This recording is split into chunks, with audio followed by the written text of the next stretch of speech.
She had everything: a glass tower with her name on it, a nine-figure bank account, and a face that stared back from the cover of Fortune magazine. He had a 7-year-old daughter, a month-to-month lease, and calloused hands that never quite came clean. Nobody in either of their worlds would have put them in the same sentence. But tonight, just before midnight, standing under the dying fluorescent lights of a coin laundromat on the wrong side of Midtown, 6 years of buried truth was about to come apart at the seams, one fitted sheet at a time. If this story already has you hooked, stay until the very end. Hit that like button and drop your city in the comments. I want to see exactly how far this story travels. The rain had been falling since early evening, not the dramatic cinematic kind that comes down in sheets and makes people run for doorways. This was the other kind, the stubborn, miserable kind that doesn't commit to being a real storm, just hangs in the air in a cold gray mist and soaks through your jacket before you even realize what happened. The kind of rain that makes the whole city feel smaller, grayer, and more tired than it already is. Ryan Mercer noticed it the second he stepped off the crosstown bus with a laundry bag slung over one shoulder and his phone wedged between his ear and his collar, trying to confirm with his neighbor, Mrs. Petrakis, that Lily was asleep and the front door was locked. She confirmed both. He thanked her 3 times. She told him to stop thanking her and go do his laundry. He said goodnight. She had already hung up. He was 32 years old, and this was his Tuesday night. The laundromat on West 44th, officially called All Night Wash and Dry, though 3 of the letters on the sign had burned out, so it just read Alni was and dy. Was, at 11:14 p.m., almost entirely empty. One older man in a yellow raincoat sat in the plastic chair nearest the door, reading a newspaper folded into quarters. 2 machines in the back corner ran unattended, sloshing away for some owner who had gone home and trusted the machines not to eat their clothes. The place smelled like warm lint and the ghost of someone's fabric softener. Ryan liked it that way. Quiet. No performance required. He picked a machine 3 rows in, stuffed his clothes inside, counted out quarters from the Ziploc bag he kept in his coat pocket specifically for this purpose, and punched the cycle button. Then he sat down in a plastic chair that wobbled slightly on the uneven tile floor and stared at his phone. He had 17 emails he hadn't answered. A text from his sister asking if he was coming to their mom's birthday dinner on Saturday. He had said yes 3 times already, but she kept asking. A calendar reminder for Lily's school portrait day on Thursday, which meant he had to remember to buy a new white shirt for her because the last one had a juice stain on the collar that no amount of soaking had touched. And a voicemail from his building super about the kitchen faucet repair that was scheduled for sometime between 8 and 2 on Friday, which was an extraordinarily unhelpful window of time. He put the phone face down on his knee and stared at the row of dryers across from him instead. This was his life, and on most nights, he was at peace with that. Not happy, exactly. Happy was complicated, and Ryan had stopped chasing it the way he had in his 20s. But at peace. Lily was healthy. His job at the architecture firm was steady enough. Mrs. Petrakis downstairs genuinely loved his daughter and never made him feel guilty for needing her help. The faucet leaked, but it wasn't flooding anything. The laundry got done. Things worked. What he had learned in the 3 years since Lily's mother left was that working was its own kind of grace, not glamorous. Not the thing you posted about online, but real and durable, in a way that glamorous things rarely were. He was reaching for his phone again when the door opened. He heard her before he saw her. Specifically, he heard the sound of someone trying to push a door that said pull, swearing under their breath, then yanking it hard enough that it swung back and nearly hit her in the face. A sharp inhale. Then Vivian Sterling walked into the laundromat carrying a massive tote bag stuffed so full it had given up pretending to close. A garbage bag knotted at the top draped over her shoulder, and an expression on her face that could best be described as a person who had recently survived something and was not yet ready to talk about it. She was wearing a cashmere sweater that probably cost more than Ryan's monthly car payment, a pair of dark jeans, and one flat shoe. The other shoe was in her hand. The heel had snapped. She looked around the laundromat. Her eyes landed on Ryan. "Before you say anything," she said. "I haven't said anything. You're about to say something." "I'm not." "You have that face." Ryan tilted his head. "What face?" Vivian dropped the garbage bag onto the floor beside the nearest washing machine and pointed at him. "That face you make right before you say something that's going to make me want to throw something at you." Ryan pressed his lips together. He held it for exactly 3 seconds. Then, "One of your shoes is broken." She threw the broken shoe at him. He caught it. This was how it always was with them. Vivian Sterling, by any reasonable measure of the word, was someone who had things handled. She had co-founded her first tech company at 24. She had taken it public at 27. By 28, she was on 3 board of directors, had been profiled in Wired, and had given a TED Talk that had been viewed 14 million times. At 30, Forbes had put her on a list, and the list had been followed by more lists, and somewhere along the way, the lists had become her life. She had a penthouse on the 43rd floor of a building in Midtown that had concierge service and a private elevator. She had a washing machine that cost $6,000 and looked like a spaceship and had settings that Ryan was genuinely certain no human being had ever used. She had a kitchen that a real estate agent had once described, without irony, as aspirational. What she did not have, as of approximately 9:47 p.m. that evening, was a dry floor and said aspirational kitchen, because the $6,000 spaceship washing machine had, in the middle of its 3rd cycle, produced a sound like a submarine taking on water and then proceeded to empty approximately 40 gallons of soapy water across the Italian marble floor in a perfectly even tide. The building's emergency maintenance line had a 2-hour estimated wait. Her housekeeper, Rosa, was visiting her sister in New Jersey and had not picked up. The front desk had offered to call a cleaning service for the morning, which was not the same thing as help. So Vivian had done what Vivian occasionally did when things went sideways in ways that her resources couldn't immediately fix. She had shoved her wet laundry into a garbage bag, grabbed her wallet, broken a heel somewhere in the lobby, and hailed a cab to the nearest laundromat, which happened to be the Alney E was and DEY on West 44th, which happened to be where Ryan Mercer was sitting on a Tuesday night, because that was just apparently how her life worked. She had texted him when she was in the cab, "Just please tell me you're not somewhere annoying," and he had responded with the laundromat's address and a photograph of the broken sign. That was the thing about Ryan. He didn't ask questions when he didn't need to. He just sent the address. "Walk me through it," Ryan said, watching her try to figure out how the machines took payment. The machine flooded. How much flooding are we talking? It was like a... She stopped, pressed her lips together, started over. "You know those nature documentaries where the tide comes in faster than the narrator expected?" "Yeah." That. Ryan stood up, walked over, and read the payment instructions on the side of the machine she was standing in front of. He pointed at the card reader. She tapped her phone. The machine beeped and lit up. "The good news," he said, "is that you brought what appears to be enough laundry for a medium-sized family. Those are sheets. My sheets got wet." "All of them?" "It was 40 gallons of water, Ryan." "Fair enough." He helped her get the garbage bag open and started sorting through the mass of soaked fabric. There was an extraordinary amount of it: 2 sets of sheets, several pillowcases, what looked like a hand towel collection, and a fitted sheet that had wrapped itself around everything else in a way that suggested genuine malice. "This fitted sheet," Vivian said, grabbing it and trying to separate it from a pillowcase it had consumed. "I hate this sheet. I have hated this sheet since I bought it. It never fits right and the elastic is weird and now it's wet and it weighs 15 pounds. "You bought a sheet you hated?" "It was on a list." Ryan looked at her. A list. A best luxury bedding list. The magazine said it was the... She wrestled the sheet harder. It didn't cooperate. It said it was the most important purchase I'd ever make for my sleep quality. Ryan took the fitted sheet from her, and in about 12 seconds had it untangled and separated. He held it out. She took it. It was still just a fitted sheet. "Did it improve your sleep quality?" he asked. "I get 4 hours a night. The sheet had no impact on this." "You paid how much for it?" she told him. He stared at her for a moment. $400. It was on a list. Vivian. It was a very reputable list. He took the sheet back and loaded it into the machine. They fell into an easy rhythm after that, the way they always did. Ryan methodical and unhurried, Vivian impatient in the beginning, and then, gradually, less so. This was one of the things about their friendship that Ryan had never been fully able to explain to other people. Vivian Sterling was, in most contexts, a person who moved at a frequency that left other people slightly exhausted.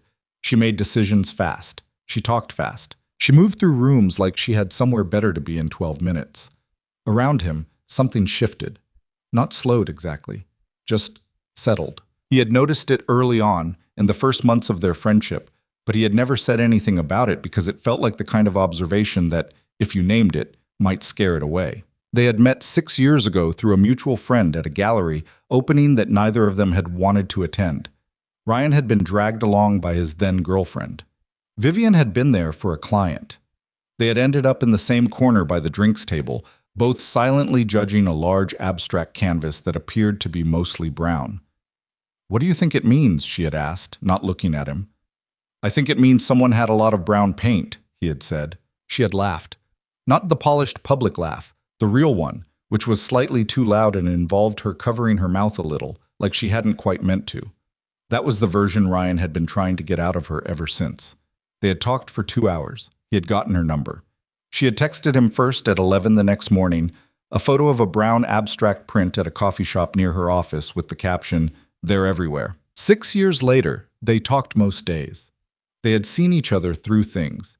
He had been there when her co-founder tried to push her out of her own company.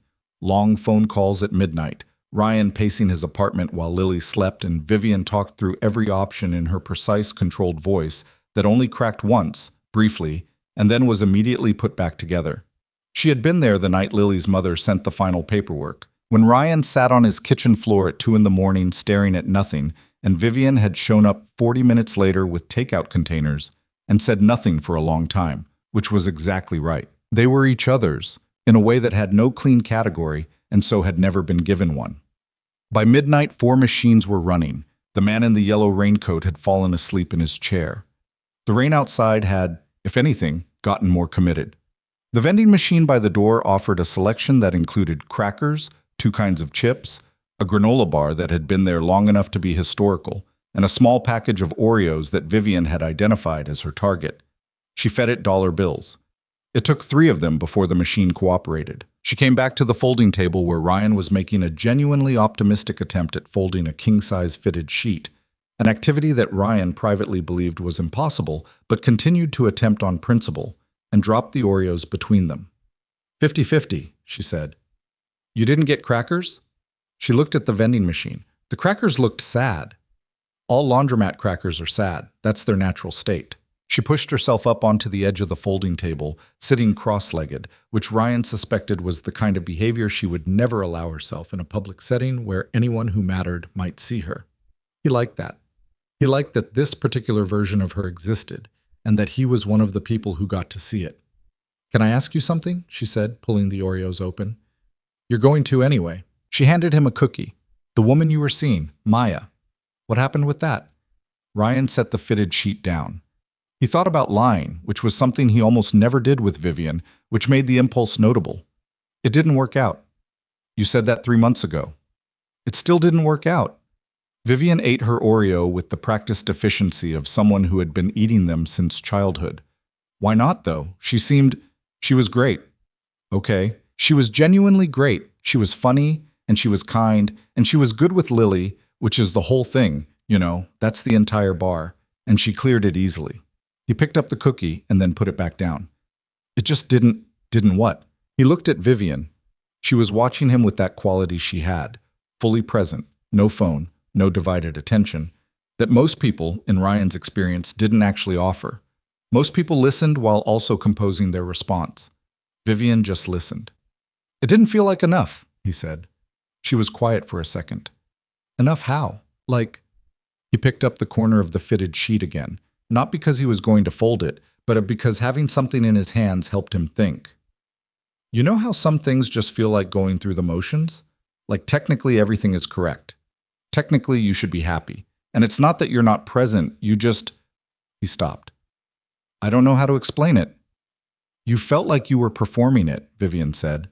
He looked at her. "The relationship," she said. "Like you were doing all the right things, but they felt like choreography." "Yeah," he said. "Yeah, exactly that." She looked down at the Oreo in her hands. Something crossed her face. Quick, a flicker. And then it was gone. "That's not fair to her," she said. "No, which is why it ended." The machines hummed. Outside, a car moved through a puddle and threw water up against the laundromat window. The man in the yellow raincoat shifted in his sleep. "What about you?" Ryan said. "Your mother's still doing the—" Vivian made a noise that was somewhere between a laugh and a sigh. She sent me 3 profiles last week. Profiles. Men she thinks I should meet. She puts together these, she actually makes profiles, like a dossier. One of them included a man's net worth broken down by asset class. Ryan stared at her. Your mother sent you a man's financial portfolio as a setup. She highlighted the real estate holdings. Vivian, I know. That's not a romantic gesture, that's a merger. To my mother, those are the same category. She broke another Oreo apart with her thumbs, pulling the halves slow and even.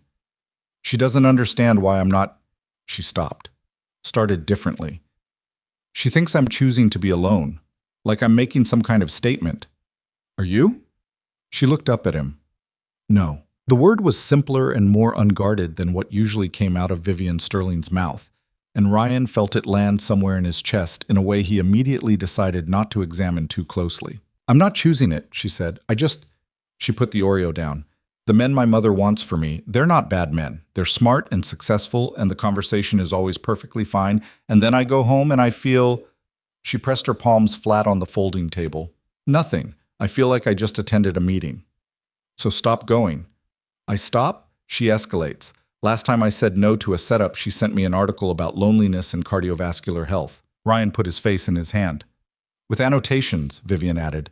Your mother annotated a medical article about. She highlighted the mortality statistics. Ryan couldn't help it. He laughed. And not the polite kind, the actual kind, and Vivian looked at him, and then she was laughing too, which set him off worse. And for a moment they were both sitting in a laundromat at midnight, laughing so hard, the man in the yellow raincoat stirred and looked over at them with the expression of someone who had given up trying to understand other people. I'm sorry, Ryan managed. I'm sorry, that's. No, you're not. I'm a little sorry. You are not even slightly sorry. He wiped his eye with the back of his hand. She annotated it, color-coded, pink for the statistics, yellow for. Oh, Ryan, I swear to you if you keep laughing. I'm done. I'm sorry. He pressed his lips together. He was not done. Yellow for what? She threw the remaining Oreo at him. He caught it. He ate it. An hour passed. The machines ran. They talked the way they always did, which was to say, they talked about everything, jumping between topics without any particular logic, following threads wherever they led. Vivian told him about the quarterly review at work that had nearly gone sideways because of a board member who kept interrupting her with questions she had already answered on the previous slide. Ryan told her about the building project his firm was pitching, a mixed-use development in Brooklyn that he cared about more than he probably should have, given that he was the fourth most senior person on the team, and his opinion carried roughly the weight of a polite suggestion. It should carry more weight, Vivian said. I'm not a partner. Then become one. That's not how. You're the best person on that team and you know it. She said it the way she said things she considered to be simple facts, not to be argued with, not open for qualification, just true. You have been for 2 years. When are you going to stop acting like your opinion is an imposition? Ryan was quiet for a moment. It's complicated. It's only complicated because you've decided it is. He looked at her sideways. I forgot that when Vivian Sterling gives advice, she doesn't really leave room for the other person's actual experience. She pointed at him. I leave room. You diagnose and then you prescribe. I diagnose correctly. That's not the. He stopped, laughed. Okay, fine, yes, the project is good, my ideas are good. I should advocate for them harder. You're right. She looked satisfied in a way she tried to hide by looking at the machines. I didn't say you had to like that I'm right. I don't like it. I know. He picked up his hoodie from the chair beside him, an old gray one from a half marathon he had run 4 years ago, faded to the point where you could barely read the text across the chest, and tossed it toward her. You look cold. She caught it. She looked at it.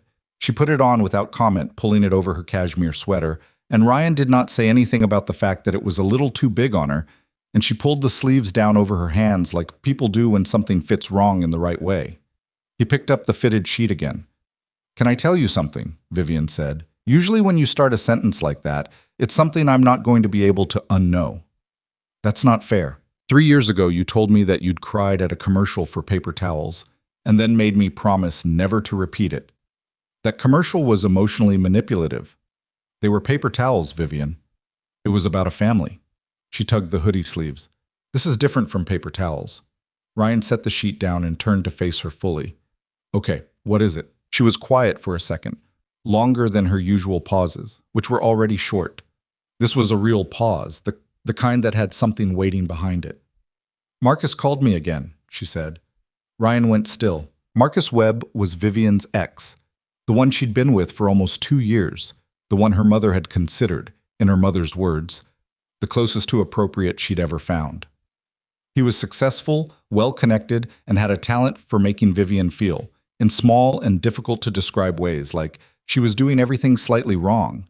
He called her once every few months, usually from some new city, usually with some version of the same proposition. They could figure it out. They could make it work. She just needed to be a little more flexible. The last time he had called was 8 months ago.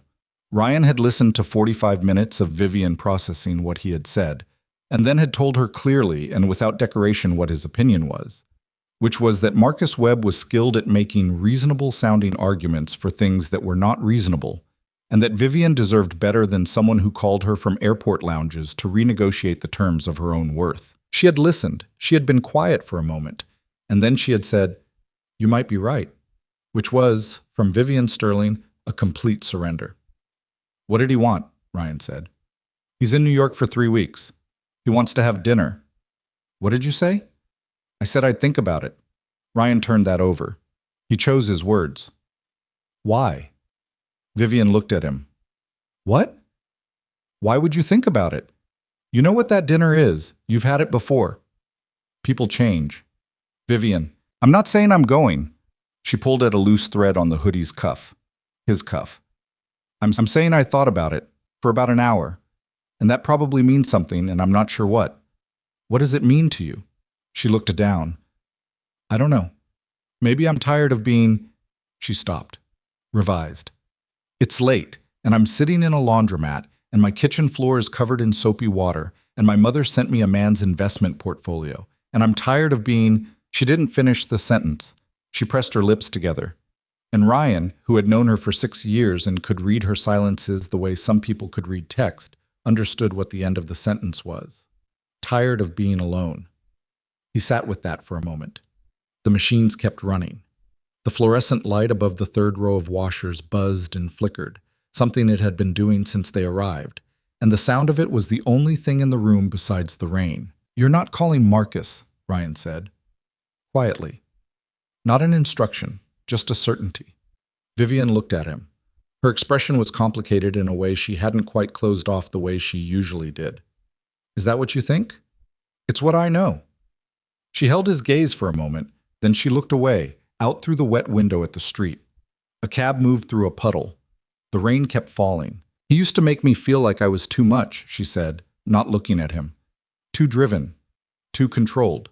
Too something. Always too something." A pause.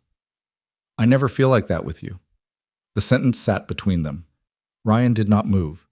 He was very aware of not moving. "That's because you're not to anything," he said. She turned back, looked at him. The buzzing light flickered twice and held. "Ryan, you're not."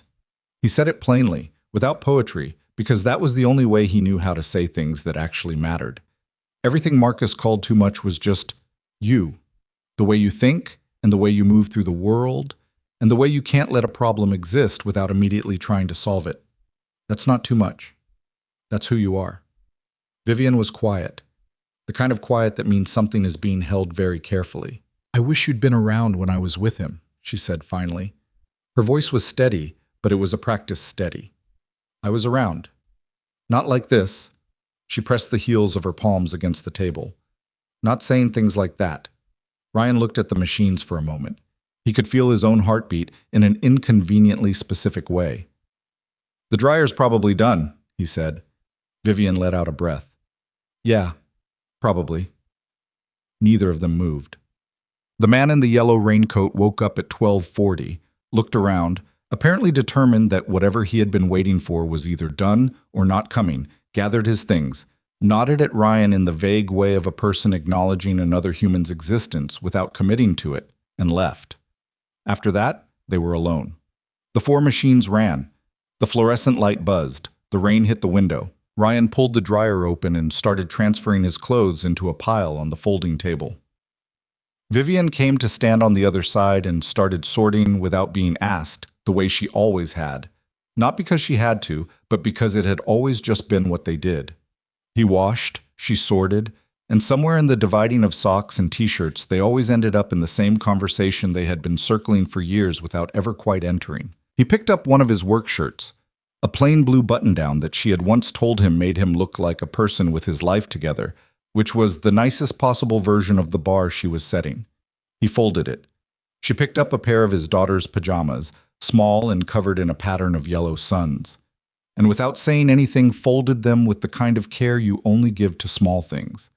He watched her do it. That was the thing that had always gotten him, if he was being honest with himself. And he was almost never honest with himself about Vivian, because honesty required acknowledging things he had spent 6 years filing in a drawer marked "Do Not Open." It was never the obvious moments. It wasn't the late-night conversations, or the way she laughed, or the way she had shown up with takeout the night his marriage ended. It was the small, unconscious things. Folding Lily's pajamas like they mattered, tossing him a cookie and calling it 50-50 when she had clearly bought them for herself. Wearing a fraying half-marathon hoodie over $400 worth of cashmere like it was the most natural thing in the world. He looked at her. She was still folding the pajamas, smoothing the small legs flat with her palm, and she hadn't noticed him looking. I thought about the things he hadn't said, the archive of them, the weight of 6 years of what he knew and had chosen not to voice. He thought about Maya and the 12 women before Maya, and the particular way every single one of them had eventually felt like something was slightly off, like a picture hung a quarter-inch too low. He thought about what he had told Vivian an hour ago. It didn't feel like enough.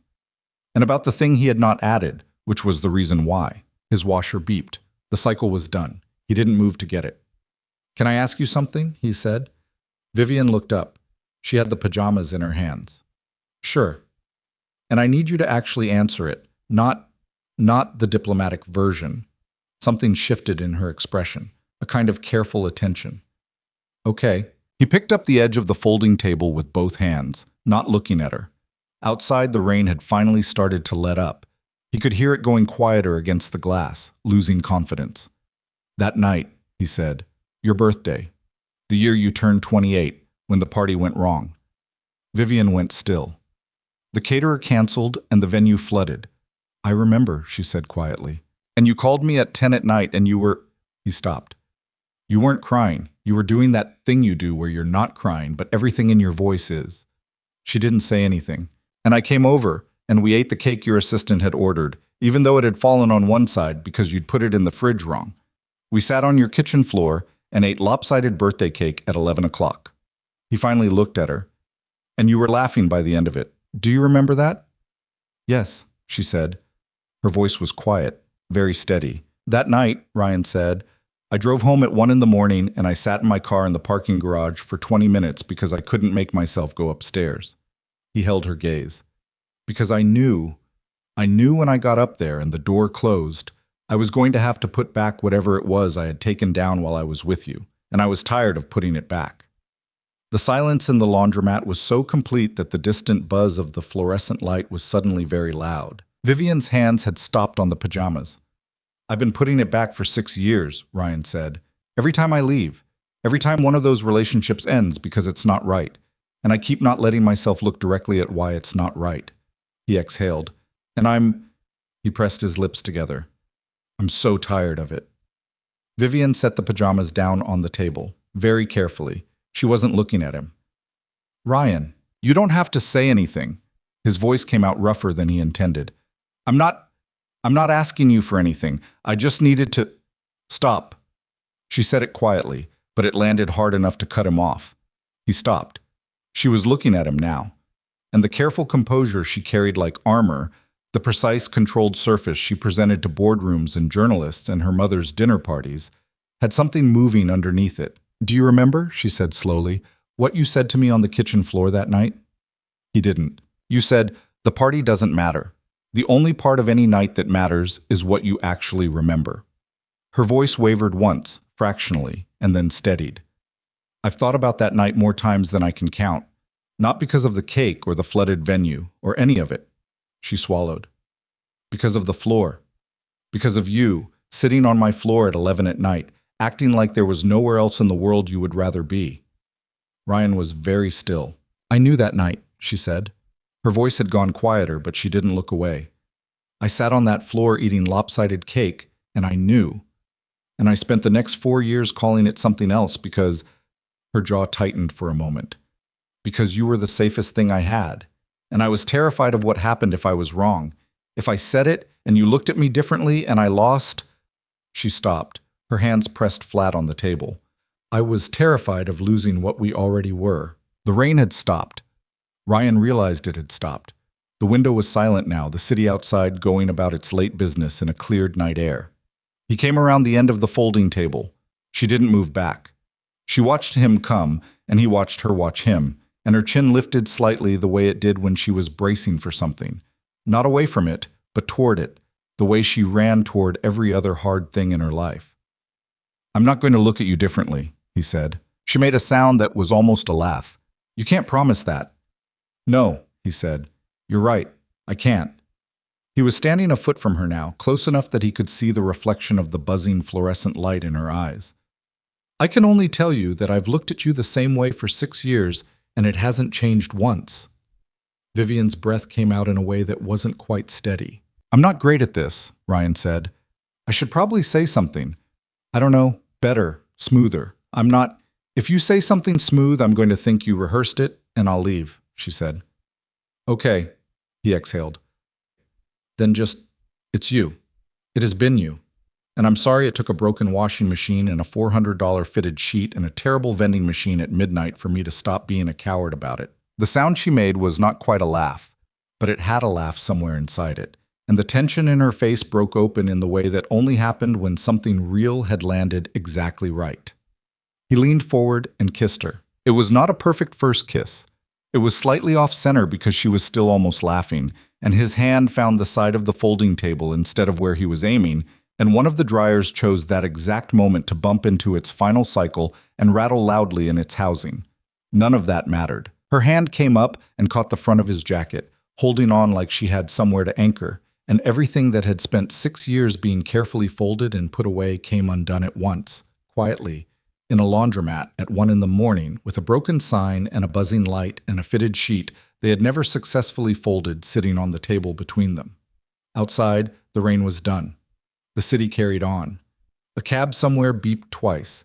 The sign on the window buzzed and flickered. Alni Iwasan DY, still open. The cab ride back to Vivian's building took 11 minutes. Ryan knew this because he watched the meter and tried to think about the meter and only the meter, which was a strategy that worked for approximately 45 seconds before he gave up entirely, and just sat with the fact that Vivian Sterling was next to him in the back of a yellow cab at 1:30 in the morning with his old half-marathon hoodie still pulled over her cashmere sweater, and that 20 minutes ago he had kissed her beside a rattling industrial dryer, and that the world had not ended, and that he had no idea what came next. She was looking out her window. He was looking at his hands.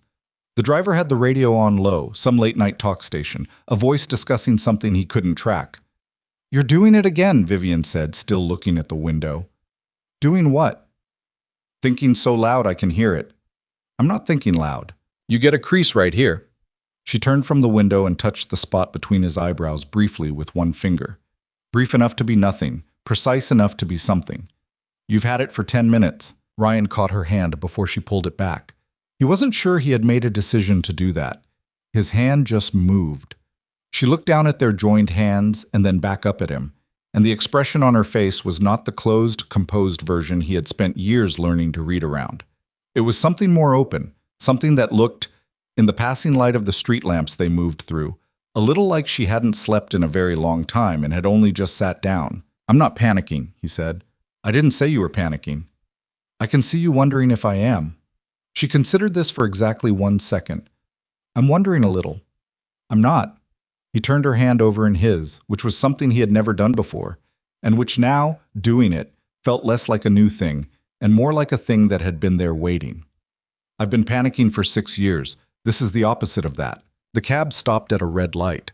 The city moved around them. A delivery truck idling, a couple sharing an umbrella on the corner even though it had stopped raining, a man walking a large dog who seemed deeply purposeful about where they were going. I kissed you in a laundromat, Ryan said. You did. The dryer made a noise. It really did. I also missed slightly. Vivian's mouth curved. The real smile, the one she didn't hand out freely. You did miss slightly. I want to go on record as saying the conditions were not ideal. Noted. Officially on record. She squeezed his hand once, just once, and looked back out the window. For what it's worth, she said quietly, more to the glass than to him, I didn't care about the dryer noise. He held on to her hand the rest of the way to her building. The lobby concierge, a man in his 50s named Gerald, who had worked the overnight desk for as long as Ryan had been coming here, looked up when they came through the door, clocked their intertwined hands with the complete professional neutrality of a man who had seen everything and documented none of it, and simply said good evening. Evening, Gerald, Ryan said. Mr. Mercer.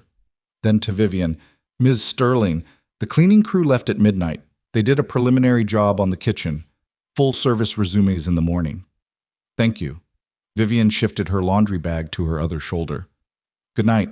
In the elevator, with the bag of clean laundry on the floor between them and 2 floors of quiet descent ahead, Ryan noticed the specific silence that had settled. Not uncomfortable, just present.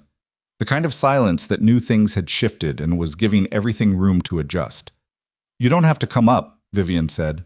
I know. It's late, Lily. Mrs. Petrakis has a key. She's done overnight before. He looked at her.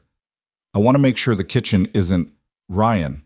The floor might still be wet, and you're already working with 1 broken shoe, and the geometry of that is Ryan. She stepped in front of him as the elevator opened on 43. You don't have to construct a practical reason. She picked up her laundry bag. You can just come up. He followed her in. The kitchen was better than she had described, and worse than he had hoped. The cleaning crew had done the work of getting the majority of the water up, but the floor still had the particular kind of damp that soaks into grout and doesn't release for hours. The washing machine sat in its alcove looking both expensive and remorseful, its door hanging open, the drum dry but the space around its base still ringed with the watermark of what it had done. A fan had been positioned in the corner and was running at low speed, doing what it could. Ryan crouched down and looked at the baseboard along the far wall. Did they check under here? I assume so. He pressed his fingers to the baseboard, still slightly soft. Might want to flag this with the building in the morning. If there's moisture sitting behind the drywall, you'll get mold in a week. Vivian stood behind him with her arms crossed, not defensively, just the way she stood when she was taking something in. When did you become a building inspector? Architecture firm. We occasionally deal with the consequences of things like this. He stood. It's probably fine. Just get someone to look at it.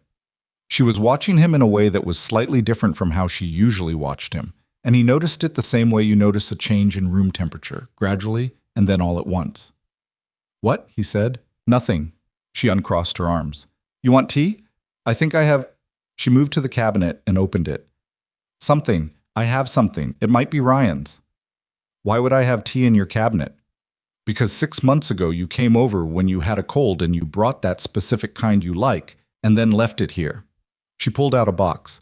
Throat coat. You left half a box of throat coat in my cabinet. Ryan looked at the box she was holding. He had genuinely forgotten about that. Why did you keep it? She looked at the box. Put it back. Closed the cabinet. I kept meaning to give it back. Neither of them said anything for a moment. There was a small 2-seater table in the corner of her kitchen near the window. Not a formal dining situation, just a table for the times when she didn't want to eat at the island, or when she was working on something and didn't want to be at her desk. Ryan had eaten at that table approximately 40 times over 6 years. He pulled out one of the chairs, turned it around, and sat with his arms folded on the back of it.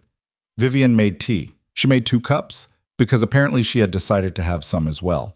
And she set his on the table and took the chair across from him, and they sat in the low light of the kitchen at 1:45 in the morning while the fan in the corner did its quiet work.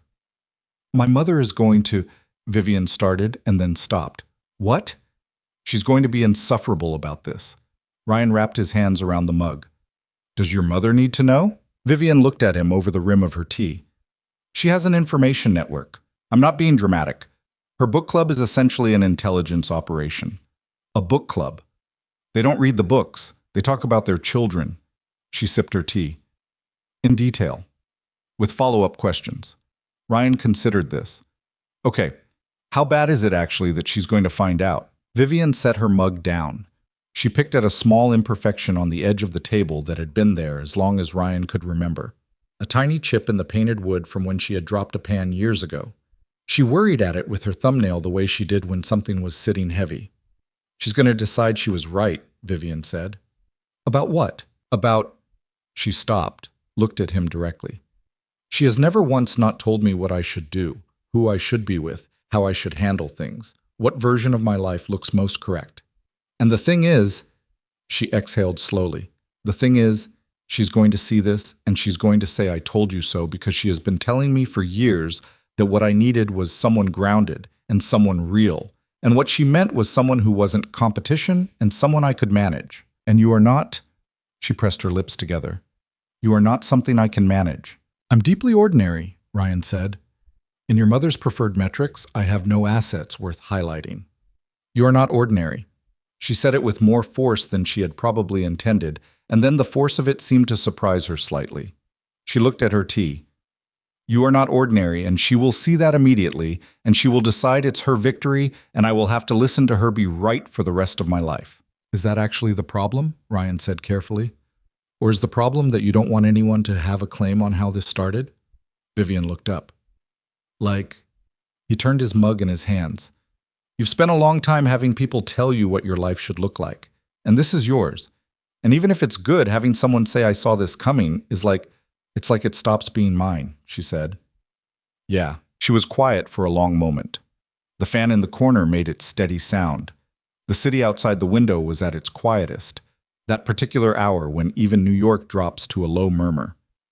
She's going to call me, Vivian said, and she's going to use a tone that makes me feel 14 years old, and she's going to say something about how she's been worried about me being alone, and how she's just relieved, and the word relieved is going to make me want to throw something.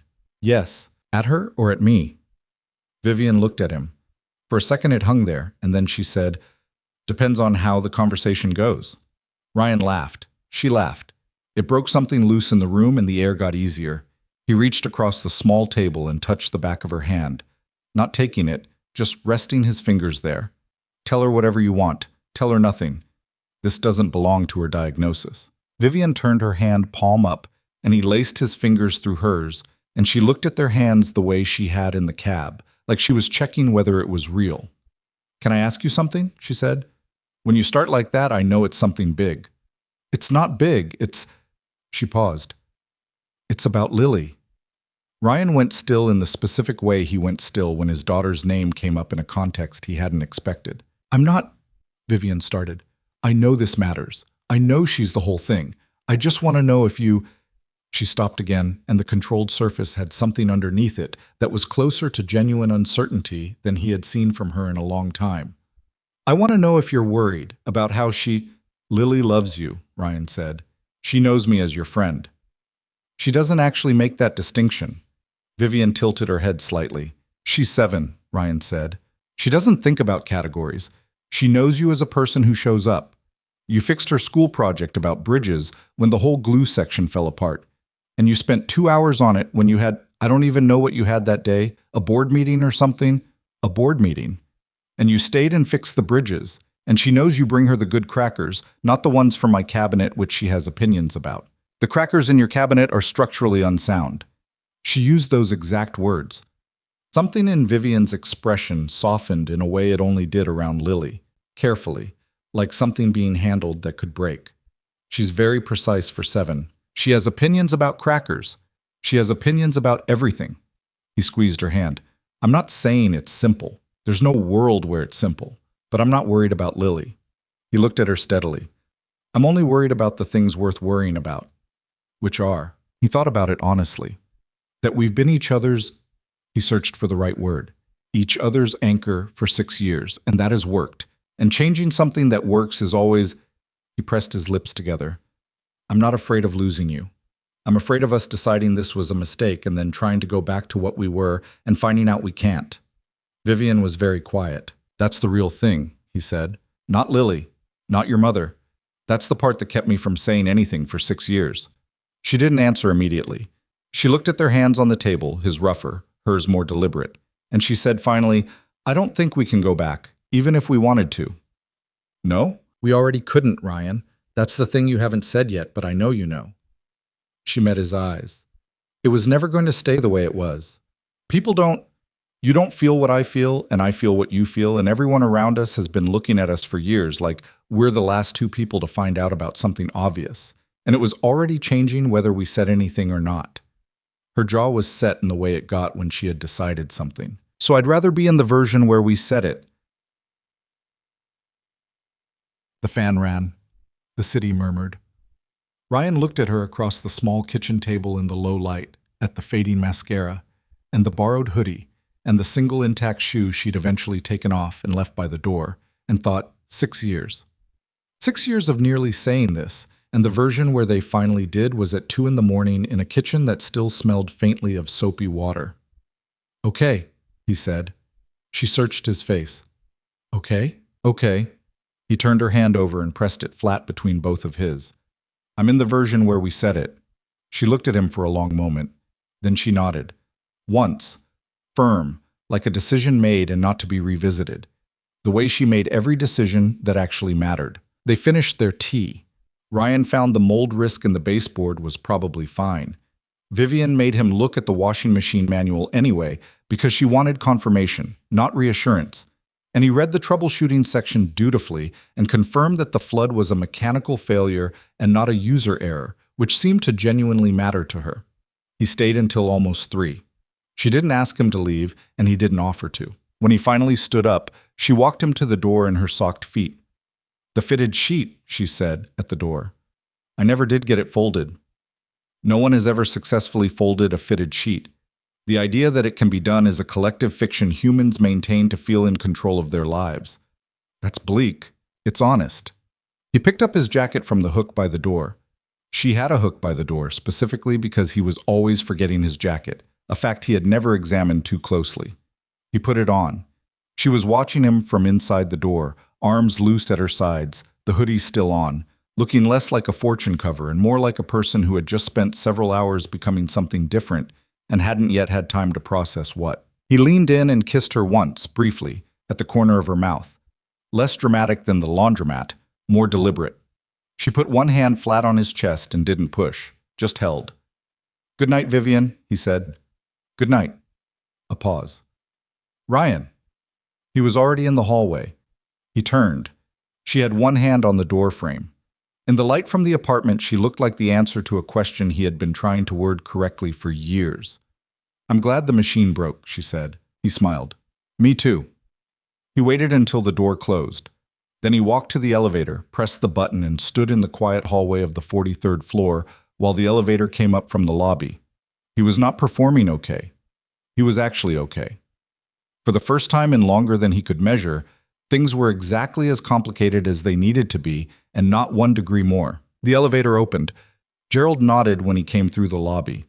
Outside, the air after rain was cold and clean, and the street was nearly empty, and Ryan Mercer walked 4 blocks before finding a cab, and he sat in the back of it feeling something he had trouble naming precisely. Not giddy, not relieved exactly, just settled. Like something that had been slightly out of alignment for a very long time had finally been adjusted by a 1/4 inch, and now everything sat level. Honey got home at 3:15. Mrs. Petrakis's light was off. He checked on Lily. She was asleep on her stomach, with one arm hanging off the edge of the mattress, and 3 stuffed animals arranged in a specific order that had meaning only to her. He straightened her blanket. She didn't wake up. He sat on the edge of his own bed with his phone in his hand. He had one unread text from Vivian, sent at 3:04 a.m.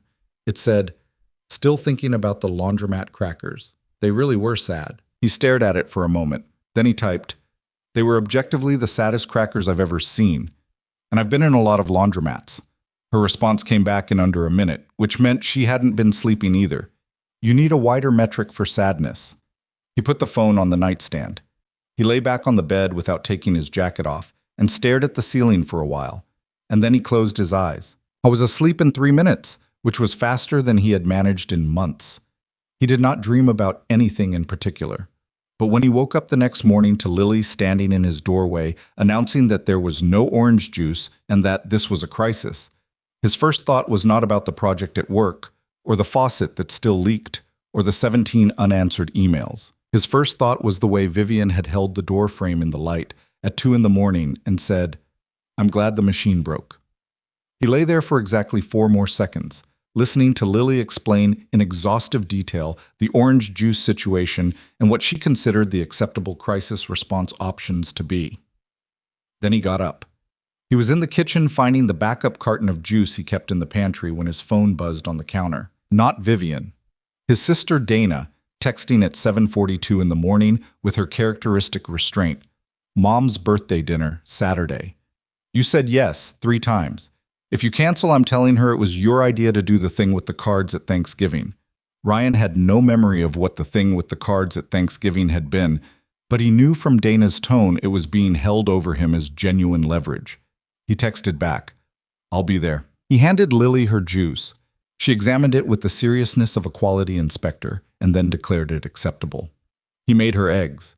She sat at the counter and told him about a dream she had in which her classroom had been entirely underwater and the fish had been doing math. "Was the math right?" Ryan asked. Lily considered. "Most of it. Good fish. The seahorse kept making mistakes. Seahorses are bad at arithmetic." She looked at him the way she did when she couldn't tell if he was serious. He kept his expression neutral. She decided to accept it and moved on to asking whether she could have her portrait day photo taken with her hair down, and he said yes. And she immediately began negotiating whether that also meant she could skip the headband, and he said no, and the negotiation moved into its second phase. This was how Thursday morning worked. This was the structure of it, reliable as the kitchen table and the leaky faucet in the apartment building with its ancient elevator that went sideways for half a second on the way to the 3rd floor. He was spooning eggs onto her plate when his phone buzzed again. This time it was Vivian. "What are you doing Saturday?" Not a question. The period was the tell. When Vivian punctuated a question with a period instead of a question mark, it meant she had already decided something and was doing him the courtesy of framing it as an inquiry. He typed, "My mom's birthday dinner. Dana's already threatened me with Thanksgiving." A pause. Then, "Before the dinner." He looked at the text for a moment. Lily was eating her eggs and had moved on to explaining a complicated social situation involving 2 of her friends and a disputed jump rope rule, and he tracked it with the practiced half-attention of a parent handling 2 things at once. He typed, "Free until 4. Why?" The response came back in stages. First, "I told my mother this morning." Then, "She cried." Actual tears. Then, "She used the word finally 4 times." Then, "I'm going to need to debrief this with you in person before I lose my mind." Ryan read all 4 messages. He could hear Vivian's voice in every one of them, the precise stacking of facts, each one a standalone unit, building toward the conclusion that she needed to see him before she exploded. He smiled at his phone. Lily, who was 7 and observant in the manner of someone who cataloged everything and asked questions about the catalog later, looked at him. "What?" he said. "You're smiling at your phone," she said. "That's Vivian's smile." Ryan looked at his daughter. "What does that mean, Vivian's smile?" Lily picked up a piece of egg. "It's different from the regular smile. It goes more on one side." She demonstrated, tilting her mouth. The impression was disconcertingly accurate. Ryan set his phone face down on the counter. "Eat your breakfast." "I'm just saying." She ate her egg. "Mrs. Petrakis says you make that face a lot." "Mrs. Petrakis and I are going to have a conversation." She also said, "Lily, that it was about time." She finished the egg with the equanimity of someone who had delivered information successfully and had no further investment in the reaction. "Can I have juice?" He gave her the juice. He picked up his phone and typed, "Come for breakfast. I have eggs. Lily will tell you about the seahorse." The response was immediate. "I don't know what that means, but yes." He put the phone in his pocket and turned back to the stove. Lily was watching him with the careful interest of a child who had filed away 3 separate data points and would be cross-referencing them at a time of her choosing. "She's coming for breakfast," Ryan said. Lily's face went through several things very quickly and landed on something that was trying to be neutral and not quite getting there. "Is she bringing the good crackers?" "It's breakfast, Lily. She could bring them for later." "I'll mention it." Lily went back to her eggs. Ryan stood at the stove and thought about how his daughter had just looked, in that half second before the neutral expression. The flash of something that was not complicated at all, just simple and clear. The uncalculated pleasure of a 7-year-old hearing that a person she liked was coming over. He thought about what he had told Vivian last night. Lily loves you. She doesn't make the distinction. It was true. He had known it was true when he said it, but it landed differently now, standing at his own stove at 7:50 in the morning, watching his daughter finish her eggs and swing her feet against the counter stool and hum something under her breath, with the perfect unself-consciousness of a child who didn't know yet how much the world would eventually ask her to perform. The apartment was warm. The orange juice had been found. The eggs were done. The faucet was dripping in the bathroom. Would always drip, probably, until the super got around to it. And the morning light was coming in crooked through the window that faced east and was partially blocked by the building next door, so only a stripe of it fell across the kitchen floor. And that stripe happened to land directly on the 3 stuffed animals Lily had apparently brought from her room and lined up on the counter for reasons she had not explained and Ryan had not questioned. This was his morning, not anyone else's version of a morning. Not cleaned up, not correctly lit, not the kind you describe to anyone without it sounding smaller than it was. Just his. And in 45 minutes, Vivian Sterling was going to knock on his door. His phone buzzed one more time. He picked it up. It was Vivian again. For the record, I told my mother nothing happened yet, and she said, "Of course, something happened," and then described what apparently happened in such detail I had to leave the room. Her book club needs to find better hobbies. Ryan read it twice. Then he started laughing, actually laughing, at his own kitchen counter, and Lily looked up from her eggs with the calm patience of someone accustomed to adults being weird. Weird. "Nothing," he said. "Eat your breakfast." She ate her breakfast. He leaned against the counter and finished laughing and then stood there for a moment in the ordinary light of his ordinary morning and felt, without trying to name it too precisely, because naming things too precisely had a way of making them self-conscious, something that occupied the same general territory as happy.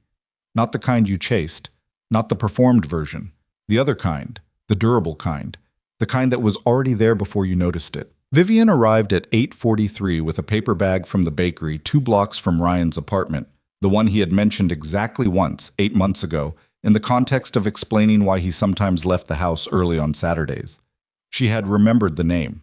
She had remembered it and then apparently filed it somewhere accessible, the way she filed everything that mattered, in the organized architecture of a mind that never let anything important fall through. She was wearing different clothes than last night. Dark jeans again, a simple cream-colored top, her hair pulled back in a way that looked deliberate without looking like she had spent time on it.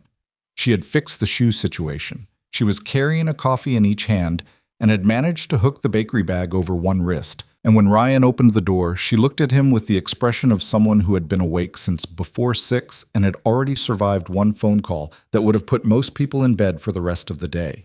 "Your mother," he said, taking one of the coffees. "My mother," she confirmed, stepping inside. Lily appeared from the hallway in her school clothes, the white shirt Ryan had remembered, the headband already in negotiated compromise placement, stopped, clocked Vivian, and said with complete composure, "Did you bring the good crackers?" "I did not bring crackers," Vivian said. "I brought croissants." Lily considered this exchange rate. "Okay," she said, and went to the counter and climbed up on her stool. Ryan watched Vivian set the bag down and pull out 3 croissants wrapped in white paper, and he thought about what Lily had said that morning. That's Vivian's smile, it goes more on one side. And he made a conscious effort to arrange his face into something that would not be immediately catalogued and reported to Mrs. Petrakis. They ate breakfast at the kitchen counter, all 3 of them, which was not unusual, which was in fact entirely usual. And that familiarity had a specific texture now that it hadn't had 48 hours ago. Not heavier, just more present, like a room you had been in 100 times that you were finally looking at instead of just moving through. Lily told Vivian about the seahorse.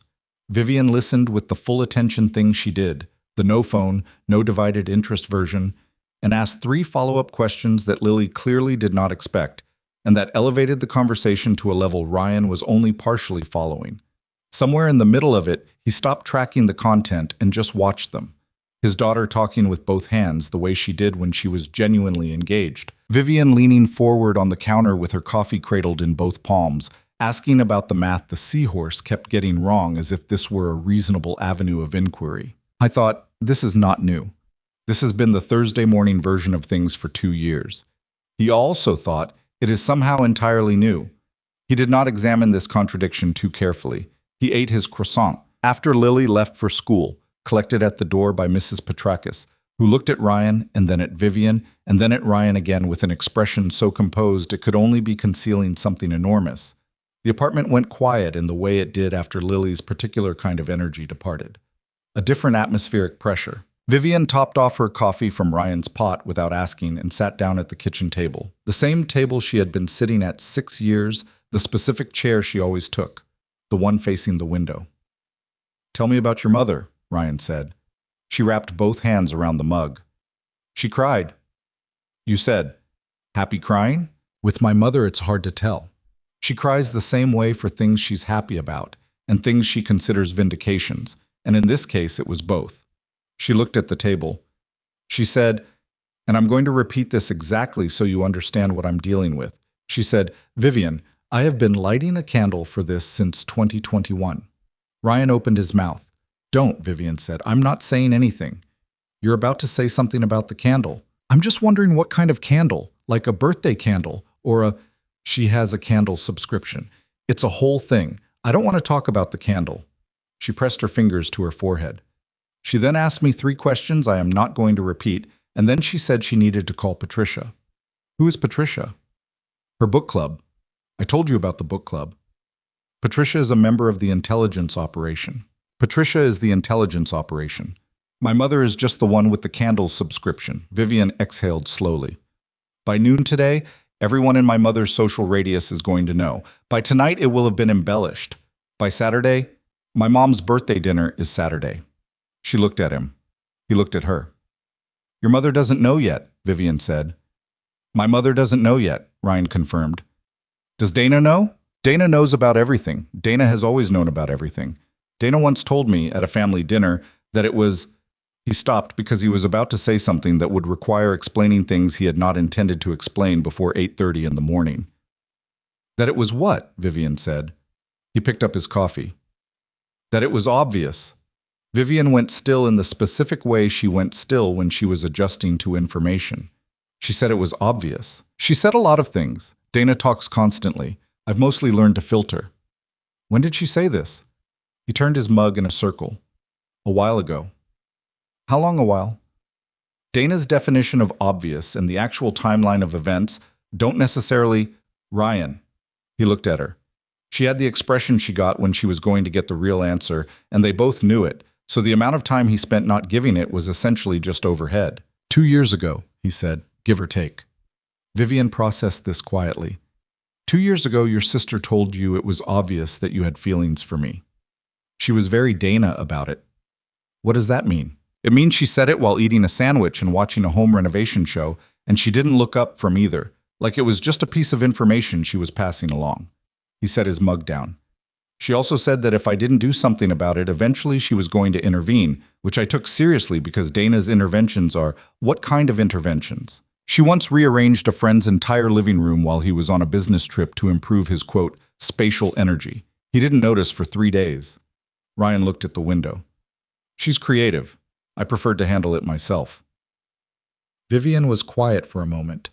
Then she said very carefully, 2 years ago. Yeah. You knew 2 years ago. I knew longer than that, he said. Dana just said it out loud 2 years ago. The fan in Vivian's kitchen had been dealing with the moisture situation. There was no fan in Ryan's kitchen. The refrigerator hummed and the faucet dripped in the bathroom. It had a rhythm to it, 3 drops and a pause, reliable as a metronome. And outside the window, a pigeon had landed on the ledge and was performing its assessment of the situation. I need to tell you something, Vivian said. You just found out 2 years of information in 45 seconds. You can have a minute first. I don't need a minute. She turned her mug in both hands. Marcus called again last night. Ryan went still. After I got home. After you left. She was looking at the table, not at him. He must have seen the light on from the street, or, I don't know. He called at 3:30 in the morning, which is the kind of timing that's designed to catch you off guard. Ryan said nothing. He waited. I didn't pick up, she said. I want you to know that immediately. I looked at the name and I put the phone face down. She looked up. But I also want to tell you that it happened, because I'm not... She stopped, pressed her lips together, started again. I spent 2 years watching you not say things. I'm not going to do that. He held her gaze. Okay. That's it? Okay? What do you want me to say? I don't know. Something. React. He turned his mug once. He called at 3:30 in the morning and you didn't pick up. That's the whole story. What would you like me to react to? She stared at him. The expression on her face moved through several things. Frustration, and then something that wasn't quite relief but was adjacent to it, and then something that looked like a person recalibrating a previous assumption. Most people would. I'm not most people. You know that. You're not curious? You're not Vivian. He said it simply. He called at 3:30 in the morning because it's the only leverage he's ever had, catching you when you're tired and the walls are lower, and you put the phone face down. He looked at her directly. That's not a story I need to worry about. She looked at him for a long moment. Something in her posture shifted. Not a lot, just enough. The particular tension she carried in her shoulders when she was waiting for a reaction, she'd already decided to handle. You're annoyingly calm, she said. I spent 3 years as a single father. I can remain calm about things that aren't actually on fire. Marcus is not on fire. She almost smiled, pressed it back. You're going to meet my mother on Saturday. The subject change was not really a subject change. It was the next logical step in whatever she was building toward. And Ryan tracked it the way he tracked her thinking, which was to say that he had 6 years of practice reading the architecture of how she moved from one thing to the next. At my mother's birthday dinner, he said. Your mother's birthday dinner, yes, which my mother will have called your mother about before Saturday. That's not a guess. That's a certainty. A mathematical certainty. She finally let the almost smile become a real one, brief and wry. My mother has Patricia. Your mother has, what's her name? The woman from her church group. Roz. Roz. My mother and Roz have been talking about us for longer than either of us knew there was an us to talk about. When those two women are in the same room on Saturday with access to this information, it's going to be a lot, Ryan said. It's going to be extremely a lot. She leaned back in the chair. I'm trying to prepare you. I grew up with Dana. I have a threshold for a lot. Your sister and my mother in the same room, Ryan. He thought about that for a moment. He picked up his coffee. That's fair? That's a fair point. She watched him with something that was not quite amusement and not quite worry, and was something specifically in between. Are you actually okay with Saturday? Because I've had dinner with your family before. Not as, I know, but Vivian, he leaned forward on his elbows.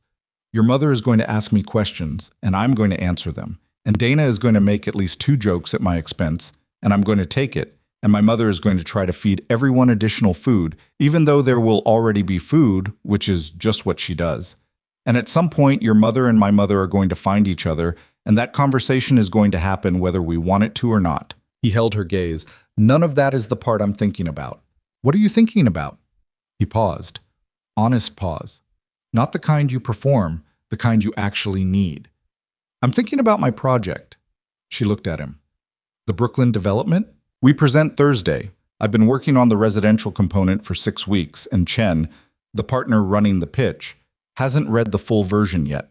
There's a section in the middle that I know isn't landing right, and I haven't fixed it. He picked up his coffee. That's actually what I'm thinking about. Vivian looked at him for a moment. Then she said, Okay, let's look at it.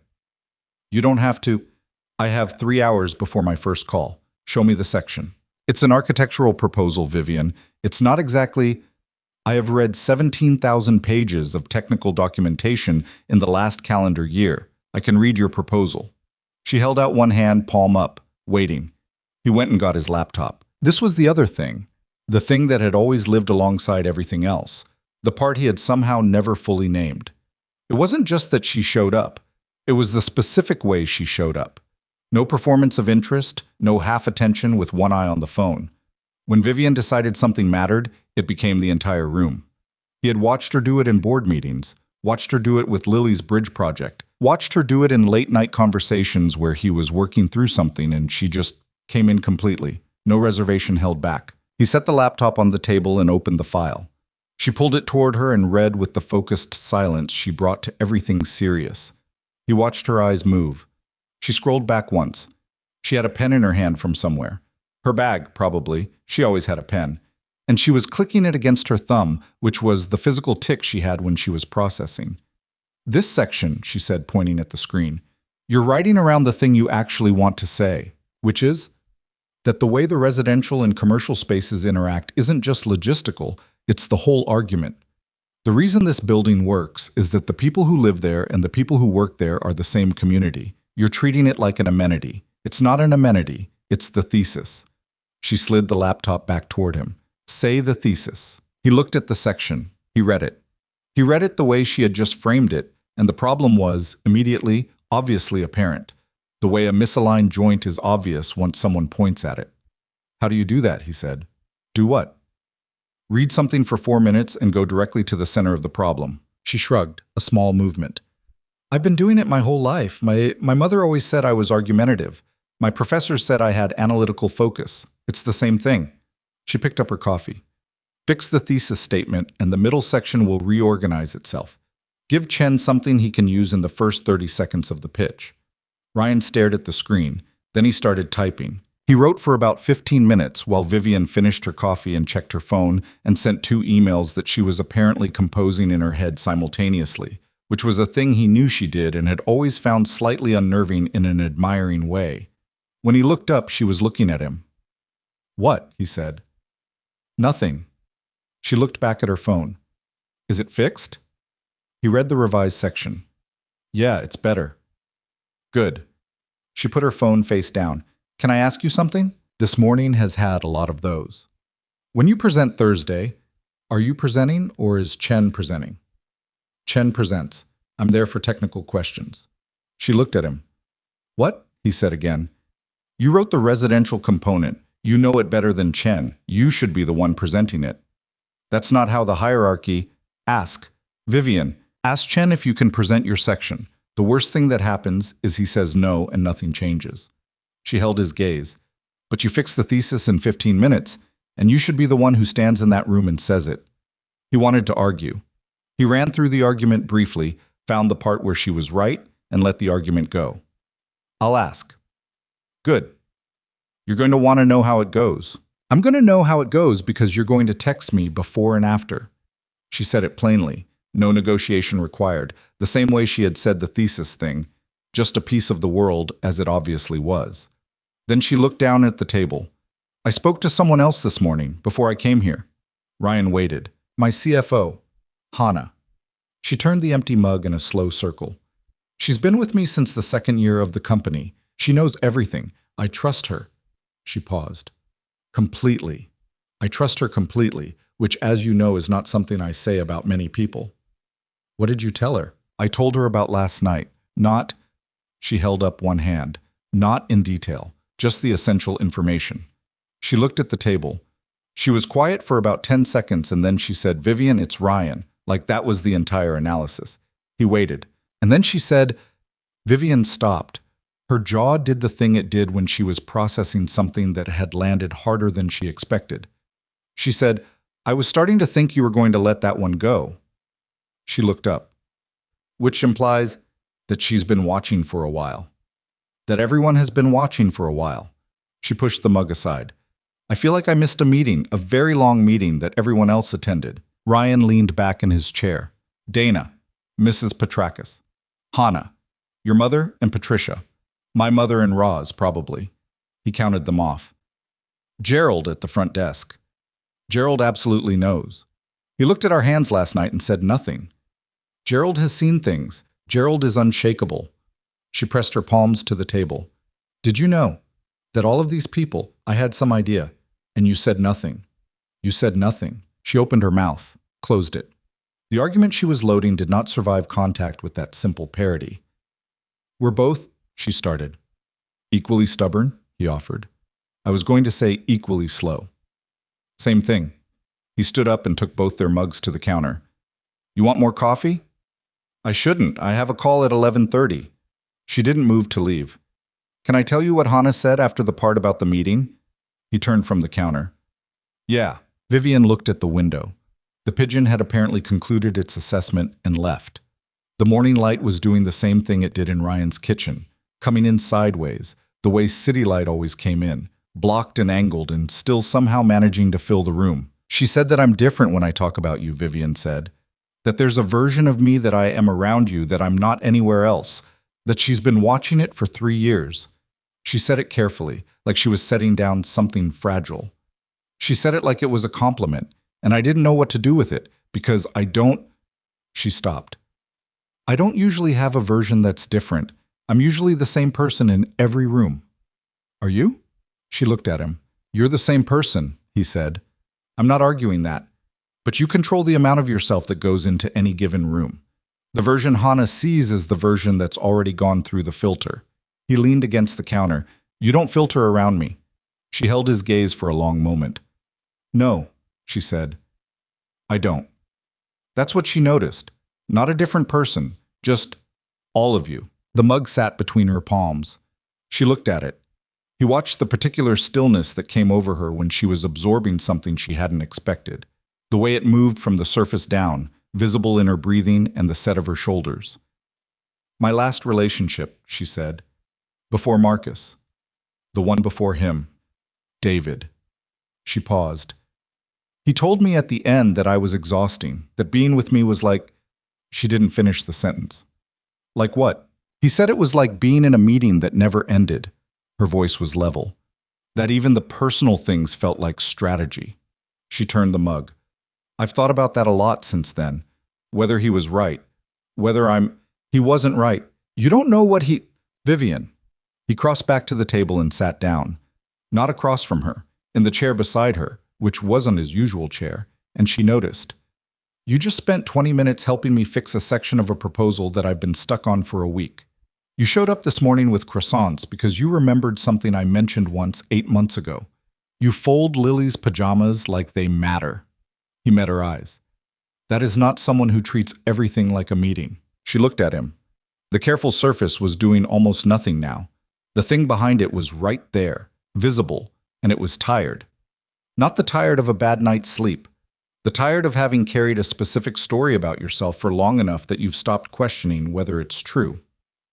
I don't know why I dated David, she said quietly. I do. She looked up. Because he was the kind of man your mother would have highlighted in a different color. He said it without edge. Because he fit the profile. Because it made sense on paper, and making sense on paper has always been one of the ways you try to make things safe. Vivian was quiet for a long time. Long enough that the refrigerator cycled off and the apartment went briefly quieter, and the dripping faucet in the bathroom was audible again, 3 drops and a pause. That's uncomfortably accurate, she said. I know. I don't love that you can just... She gestured vaguely at him. Do that. Know you? Say it like that. Like it's simple. It's not simple, he said. It's 6 years. Something in her expression shifted. Not broke exactly, but opened. The way a window that's been painted shut comes free when someone finally applies the right amount of pressure from the right direction. She reached across the small space between their chairs and put her hand on the side of his face. Not a dramatic gesture, not the kind from movies, just her palm against his jaw, quiet and exact. I'm scared, she said. I need you to know that. Not of you. Not of this. She looked at him steadily. Of what happens to the thing we already had if this doesn't work. I know. I've never been scared of anything I couldn't calculate. I know that too. This is not calculable. No, he said. It's not. She held his gaze. Her hand was still there, warm and real. Outside, somewhere on the street below, a horn blew twice, and a delivery truck's brakes made their particular sound, and the city went on doing what the city did, indifferent to everything happening on the 3rd floor of a walk-up apartment on a Thursday morning. I'm going to need you to not be charming about this, she said. I'm not charming. You're being charming right now, you know you are. I genuinely don't know what's charming about what I just... The knowing me thing. She finally lowered her hand. It's charming, and I need you to understand that I am choosing to proceed with this despite that, not because of it. Ryan looked at her. What's the difference? The difference is that I'm not... She exhaled. I'm not falling for you because you see me. I've had people claim to see me, and they were mostly seeing the version they wanted. She straightened in her chair. I'm in this because you're actually right. Because when I check the thing you said against the actual record of my life, it's accurate. That's different. He thought about that. It was a very Vivian way to say what she was saying, and it was also, when he turned it over, exactly right. Okay, he said. Okay? That's a reasonable distinction. I'll accept it. She looked at him for a moment. Then she laughed. The real one. The too loud one she covered with her hand. And the tension that had been building since she'd walked in the door with her 2 coffees and her bakery bag came apart cleanly, the way good tension does when it's been earned. You're impossible, she said. I've been told. By whom? Dana. Primarily Dana. He stood up. You said you had a call at 11:30. Do you want to work from here until then? She considered this with what was probably more deliberation than it required. Do you have a printer? A bad one. It jams after 3 pages. That's... She picked up her bag. That's actually fine. I only need 2. She worked at his kitchen table while he went through his emails in the living room, and the apartment did its normal morning thing around them. The refrigerator cycling, the faucet dripping, the occasional sound from the hallway outside the door. At some point she moved to the couch with her laptop and he moved to the kitchen table with his, and they swapped positions without discussing it, and neither of them found this strange. At 11:15, she shut her laptop and said, I have to go. I know. She gathered her things, stopped at the door, turned around. Saturday, she said. Saturday. Your mother is going to want to feed me. She's going to want to feed everyone. It's structural. Your sister is going to say something. Many things. Dana says many things. It's important to let most of them pass. Vivian adjusted the strap of her bag. She was back in her professional surface now. Not fake, just assembled. The version the world got to see. But the other version was still right there underneath it, close enough to see, and he had the specific feeling that it would stay that way now. That the distance between those 2 versions would be shorter from here on out. That the door between them had been opened and would not be shut entirely again. Text me about the presentation, she said. I'll text you before. And after. And after. She looked at him. The door was open. She didn't move through it. Ryan. Yeah. For what it's worth. She held his gaze. The croissants were me, not a strategy. I remembered the bakery, and I went there and I got 3 croissants. That was just... She stopped. I don't want you to think everything I do is calculated. He looked at her. I know the difference. She held his gaze one more second. Then she walked out and pulled the door shut behind her with a quiet, solid click. Ryan stood in the middle of his apartment for a moment. The faucet dripped. 3 drops, a pause. The light from the window lay across the kitchen floor in its usual stripe. Everything in the apartment was exactly where it had been before she arrived, except that the bakery bag was on the counter with a croissant still in it, and there were 2 coffee mugs on the table, and the version of his Thursday morning that existed before she had walked through the door with a coffee in each hand felt like something from a slightly different version of the same life. I went back to his laptop. He opened the proposal. He looked at the section he had revised with her, read it twice, and then did something he had not done in 2 years of working on projects at this firm. He opened a new email, addressed it to his partner Chen, and asked if he could present the residential component on Thursday. He pressed send before he could think about it enough to talk himself out of it. Then he sat back and looked at the ceiling for a moment, and thought about the fact that somewhere across Midtown, Vivian Sterling was walking into an 11:30 call in a building with a working elevator and a concierge named Gerald, and a kitchen floor that was still slightly damp, and that she had remembered a bakery he had mentioned once, and that she had brought 3 croissants instead of 2. 3. One for him, one for her, one for Lily. Without asking who would be at the table, just knowing he had known this woman for 6 years, he was still finding things. Chen responded to his email at 11:58. About time. You're presenting the residential section. Prep a 5-minute opener. Ryan read it. He read it again. He started typing the opener. Outside his window, the city moved through its Thursday with characteristic indifference to any individual's particular turning point. Cabs moved. People walked fast. The delivery trucks made their rounds. The pigeon that had assessed the situation from Vivian's ledge earlier had apparently migrated to the fire escape across the street and was continuing its assessment from a new vantage point. Ryan typed. The opener came quickly, the way things do when you finally found the right entry point. 3 sentences. Then a 4th. Then the framing that made the rest of it move. He thought, she was right about the thesis. She was right about Chen. She was right about most things, and had been for 6 years. and he had the particular freedom of a man who had decided to stop pretending that annoyed him. He saved the file. He made himself another cup of coffee. He looked at his phone. No new messages. He typed one. Fix the thesis. Sent Chen the email. You were right, obviously. Record that. The response came back in 4 minutes, which meant she had taken time between sentences of her 11:30 call to check her phone, which was something she claimed never to do. Obviously. How does the opener read? He typed back, come Thursday and find out. A longer pause. Then, I have a board meeting Thursday. Move it. The longest pause yet. Long enough that he had picked up his coffee and taken 2 sips. Then, it's a standing meeting. Move it, Vivian. One more pause. Then, in the smallest capitulation she was capable of making, fine. But only because I want to see Chen's face when you present. Ryan put his phone in his pocket and went back to the opener. The morning had moved toward noon. The stripe of light across the kitchen floor had shifted with the sun, the way it always did, tracking the hours with the indifferent accuracy of a thing that didn't know it was doing it. He worked. The apartment held its familiar quiet around him. And somewhere in the distance between the present moment and Saturday, the world continued arranging itself into the shape of something he had stopped being afraid to recognize. Thursday came with the particular low-grade anxiety that precedes things you have asked for and are not certain you were ready to receive. Ryan was at the office by 7:15, which was 45 minutes earlier than anyone else on the pitch team and a full hour before the conference room was scheduled to be unlocked. He sat at his desk and read through the opener 6 times. Not because it needed 6 reads. It had been solid since Tuesday.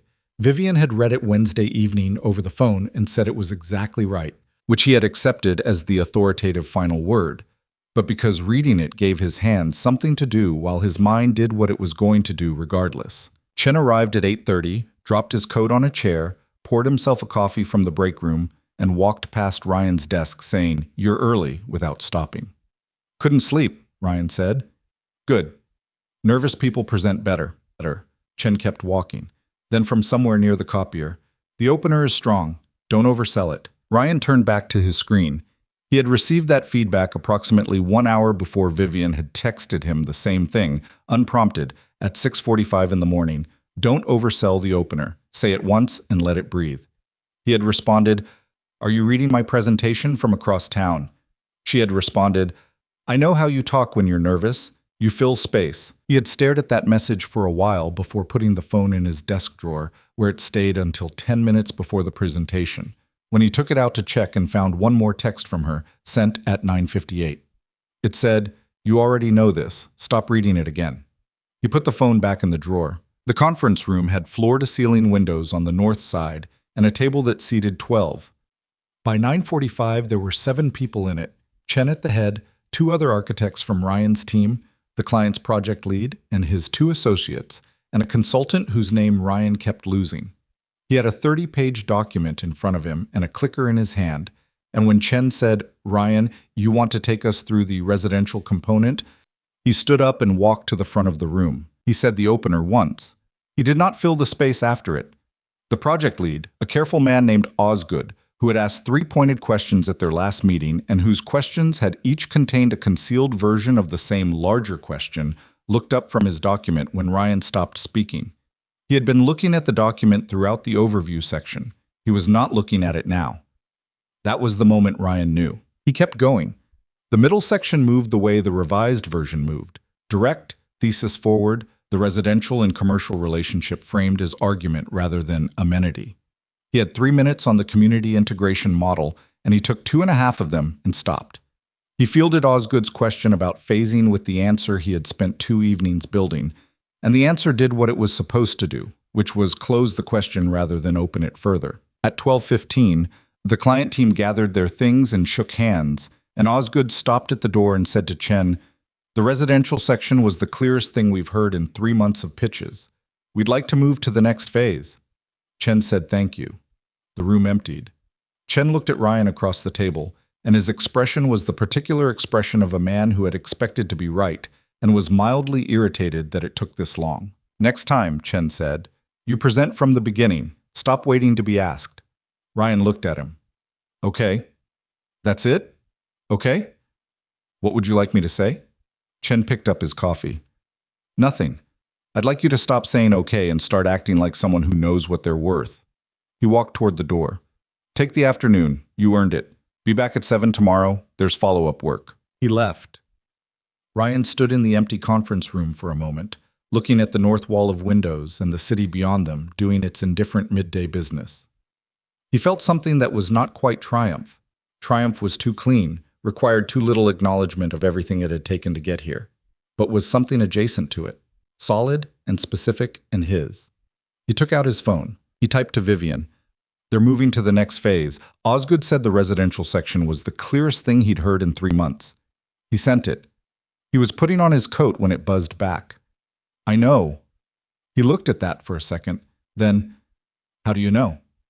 Chen texted me. Ryan stopped with one arm in his coat. He looked at the message. Chen texted you. We've had lunch twice. He thinks you're wasting yourself on support roles. I may have agreed. He put his coat on. He stood in the empty conference room. He typed, When did you have lunch with my partner? October. And March. He reached out the first time, I should say. Something about wanting an outside perspective on team development. That is not what that was. No, it was not. A brief pause. Then, he's been watching you for 2 years, same as everyone else. He just also wanted a very expensive lunch. Ryan walked to the elevator. He pressed the button. The elevator came. He got in, and the doors closed, and he stood there looking at his phone. You and Chen have been talking about you? Occasionally, yes. Is that a problem? He thought about whether it was. The elevator opened on the lobby. He walked through it, past the security desk, out through the glass doors into the midday air, which was cold and direct in the way November air got when it meant it. No, he typed. It's a little alarming. You have people in your corner, Ryan. Let them be there. He stood on the sidewalk outside his office building and read that message and thought about all the times he had functionally not done that.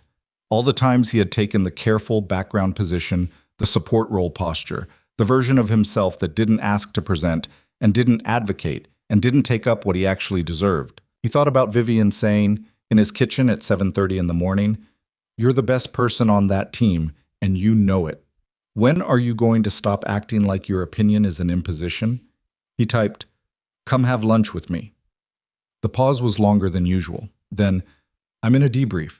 After the debrief, it'll run until 2. 2 is fine. Another pause. He could picture her in the conference room, whatever conference room it was, the one in her building that had the glass wall overlooking the trading floor, sitting in that particular posture she had when she was half in a meeting and half somewhere else. The diner on 38th? She sent. I'll be there at 2. He put his phone in his pocket and started walking. He had 2 hours and change. He bought a coffee from a cart on the corner, the bad kind that came in the blue paper cup, and walked 14 blocks in the November cold because he needed to move. I thought about Saturday, which was the day after tomorrow. He thought about his mother's apartment on the Upper West Side, the one she'd lived in for 22 years, the one that smelled like the specific candle she had burned since Ryan was a child, and that he could not identify as a scent category, but would recognize in any room on earth. He thought about Dana and her husband Paul, and their 2 kids who would be there, and about the birthday dinner that his mother treated as an informal family summit and prepared for with the logistical commitment of someone planning a field operation. He thought about Vivian's mother.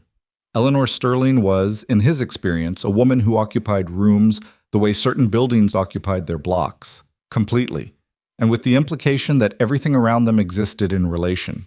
She was elegant in a way that was both genuine and weaponized, and she had looked at Ryan, over the 6 years he had known Vivian, with the patient expression of someone who had not yet decided what to do with him. Not unkind, not warm, just assessing. He had always understood, without Vivian needing to tell him, that Eleanor's assessment of him was complicated by the fact that he did not fit her preferred categories. He was not wealthy, not connected in the ways she valued, not the kind of man who showed up in the professional networks she monitored. He was an architect at a mid-sized firm. He had a daughter. He drove a 7-year-old car that needed new brake pads. What he had never been sure of was whether Eleanor's assessment was finished or ongoing. He would find out Saturday. His phone buzzed. Not Vivian. Dana. Mom changed the dinner to 6:30 instead of 7. Also, she knows about Vivian. Also, I did not tell her, so don't look at me. Also, I'm already making the face you hate, so there's no point calling to tell me not to make it. Ryan read this message standing on a midtown sidewalk surrounded by people who were going somewhere quickly, and he felt, briefly, like a man standing in the middle of a river watching the current rearrange itself around him. He typed back, "How does she know?" "Roz, Mom's been on the phone since 9 this morning." "There are no secrets, Ryan. There have never been any secrets. You just thought there were." He put his phone in his pocket and walked. At 1:48, Vivian walked into the diner on 38th, looking like someone who had come directly from whatever debrief had run until 2, which she had, still in the clothes she'd been in for the meeting, reading something on her phone while pushing through the door.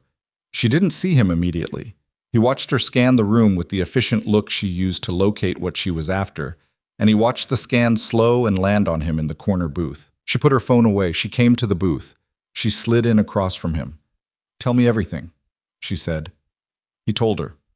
Not the compressed version, the full version, the room and the clicker, and the way Osgood had looked up from his document during the opener.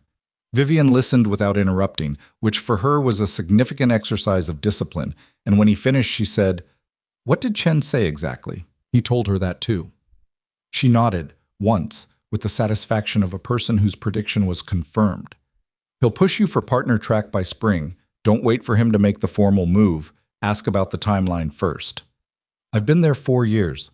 And you should have been on partner track 2 years ago. The ask should have happened from your side first." She picked up the menu, scanned it for approximately 6 seconds, and set it down, having apparently made a complete decision. "You undersell yourself professionally the same way you undersell yourself personally. It's a pattern." Ryan looked at her. "We're doing this over lunch. We're always doing this. I'm just naming it now." The waitress came.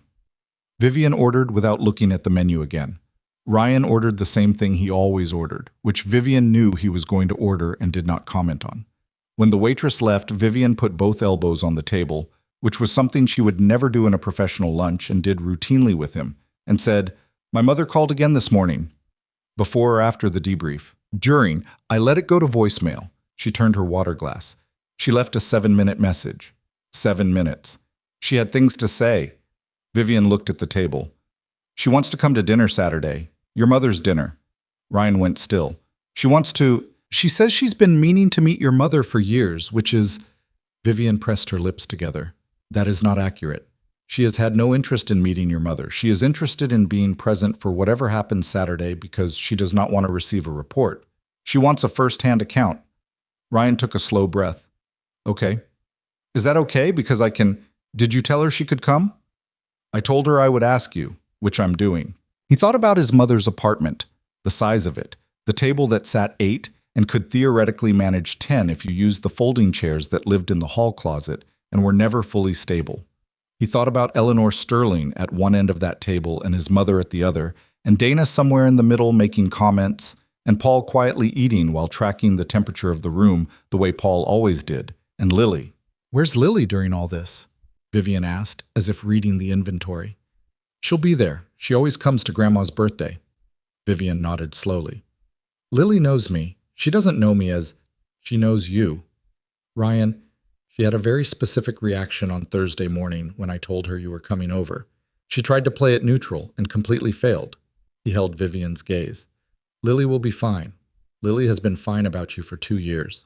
Vivian looked at him steadily. "And your mother?" "My mother has..." He stopped. Chose words. "My mother has watched me date 7 women in 3 years and say nothing about any of them except to ask politely how things were going. She has never volunteered an opinion about my romantic life." He paused. "She has mentioned you, specifically and by name, in a different category, approximately 4 times in those 3 years. Once to ask if I'd told you about something that happened at work. Once to ask if you were coming to Lily's recital. And twice to say, in different contexts, that you were good for me." Vivian held his gaze. Her expression was very careful. "She said that. She said it like she was making an observation about weather, both times." He picked up his water. "My mother is... She's not her. She's not Eleanor. She doesn't have a candle, or a Patricia, or a color-coded mortality article." He looked at Vivian directly. "She's going to give you a hug when you walk in the door and offer you food and be genuinely happy you're there. That's it. That's the whole encounter. Something moved in Vivian's face, quick and then controlled, but he caught it. The thing that happened when she had been braced for a version of something and encountered a completely different one. Okay, she said. Her voice was steady. Tell your mother Eleanor's coming. I'll call her after lunch. The food came. They ate. The diner around them ran its lunch hour operation, the short order chaos of it, the particular music of a place that had been in the same spot for 30 years and knew exactly what it was. Vivian stole 3 of his fries with the systematic efficiency of someone who had been doing it for years and had a protocol. He moved his plate 2 inches closer to her side without comment. Marcus texted this morning, she said. Ryan looked at her. I know. She held up one hand. I know. I'm telling you because I said I wasn't going to do the thing where I don't tell you things. She looked at her plate. He asked if we could talk. He said he'd heard, which means someone told him, which means my mother told Patricia, who told someone in Marcus's circle, which is exactly the kind of thing that happens when you have a mother with a book club that doesn't read books. What did you say to him? Nothing yet. I've been in meetings. She looked up. What do you want me to say? Ryan looked at her. Nothing. He's going to... What he does is not your problem to manage. He said it simply, not as a claim on her, just as a true thing. You don't owe him a conversation. He's going to show up somewhere. He does that. He shows up in places where he knows I'll be, and then... She stopped. He's very good at making himself seem reasonable. I know. She looked at him. You know? I've met him twice. At your company's event 2 years ago, and at the thing in the spring. Both times I watched him talk to you, and both times I watched you get smaller in a way you don't usually get smaller. He said it without weight, just accurately. He's good at the kind of authority that makes the other person feel like they're the one being unreasonable. You're not unreasonable. You just think clearly enough to eventually see through it, and by then you've already spent an hour in the conversation. Vivian was looking at him with an expression he didn't have a quick name for. What? He said. Nothing. She looked at her plate. She shook her head slightly. You've been watching out for me for a long time. You do the same. That's different. How? Because when I do it, She stopped. I'm strategic about it. I see something and I think, here's the problem, here's the solution, here's how I help. She turned her fork in her hand. It's still caring, but it comes through a filter. When you do it, it's just... She looked at him. It's just what you do. Like it doesn't occur to you to do anything else. He let that sit for a moment. Is that a good thing, or is that me being a pushover? It's the opposite of a pushover. She said it with certainty. A pushover doesn't notice. You notice everything. You just don't make it about you. Ryan looked at the window. The street outside was doing its afternoon thing. A woman walked past with a very small dog wearing a coat. A delivery guy waited at the crosswalk with a hand truck stacked with boxes. An elderly man sat on the bench outside the pharmacy next door, reading the paper with the unhurried commitment of a person for whom the news was not an emergency. My mother is going to try to feed Eleanor, Ryan said. Vivian looked up. What? She's going to offer Eleanor food 3 times, and Eleanor is going to accept once out of politeness, and my mother is going to take that as an invitation to offer more food. He turned back from the window. It's just a thing to be aware of. Eleanor should eat something before she arrives, genuinely. Vivian stared at him. That is the most specific piece of dinner intelligence you have ever given me. I'm trying to prepare you. My mother doesn't... She stopped. She eats very carefully, by which I mean she has thoughts about... I know. I've had dinner with her. She's going to have thoughts about your mother's food. She's going to be polite about it. My mother is going to misread the politeness as enthusiasm and increase the offerings. He met Vivian's eyes. It's going to be fine. It's just going to be a lot. Vivian looked at him for a moment. Then she said, Why are you so calm about this? Which part? All of it. Marcus texting. Eleanor wanting to come to dinner. Your mother. Dana. The whole... She gestured at the general landscape of Saturday. You look like a man who has made peace with the situation. I look like a man who decided Thursday morning not to spend 2 days dreading something that was going to happen anyway. He picked up his coffee. That's different from peace. That's just practical. She looked at him. The corner of her mouth moved. Dana was right. You are insufferably rational sometimes. Dana says that? Dana says many things. I let most of them pass. She delivered it back to him cleanly, with the timing of someone who had been waiting to use it. He looked at her. She looked at him. The diner noise went on around them. "Text Marcus," Ryan said. "Tell him you're seeing someone and you wish him well and that's the end of it." Vivian held his gaze for a moment. "Is that? It's clean. It closes it. Anything else leaves a door open he will continue to knock on." She thought about it for a shorter time than he expected. Then she picked up her phone, typed for about 30 seconds, and put it back down. "Done," she said. "That's it?" "I said I was with someone and I wished him well." She picked up her fork. Short sentences, no explanation. Hannah taught me that explanation is just invitation. Ryan looked at her. "When did Hannah become the relationship advisor?" "She's been divorced twice. She has knowledge." They finished lunch. The check came. Ryan picked it up, and Vivian did not fight him on it, which was notable. She usually had thoughts about checks, about equitability, and not wanting a dynamic but today she let it go, and he found the not fighting about it more significant than any of the previous fights about it had been. Outside on the sidewalk, the afternoon had gotten colder. Vivian turned up the collar of her coat. Ryan pulled on his gloves. "Friday," she said. "I have a dinner I can't move, client thing." "That's fine." "But Saturday," she stopped. "I want to go over together, not meet there, together." He looked at her. The wind off the avenue was doing what November wind did, finding the gaps in everything. "Okay. Lily, too, if that's—" "Lily will be with me." She nodded, pulled her collar a little tighter. He watched her do it with the specific quality of attention that he had, over years, applied to pretending he wasn't. "Vivian." "Yeah." "Marcus texted you this morning, and you told me immediately and then handled it in 30 seconds. He held her gaze. "That's not nothing." She looked at him for a moment. The wind moved between them. Her expression was the version that happened when she was acknowledging something without wanting to make too much of it. A small settling, a quiet landing. "No," she said. "It's not." They stood on the sidewalk for a moment more. Then she said she had a 3 o'clock she couldn't miss, and he said he had to call his mother and they went in opposite directions, and that was how the afternoon worked. His mother picked up on the second ring. "Ryan." "Happy early birthday, Ma." "Thank you. Dana called me. You didn't call me." "I'm calling you now."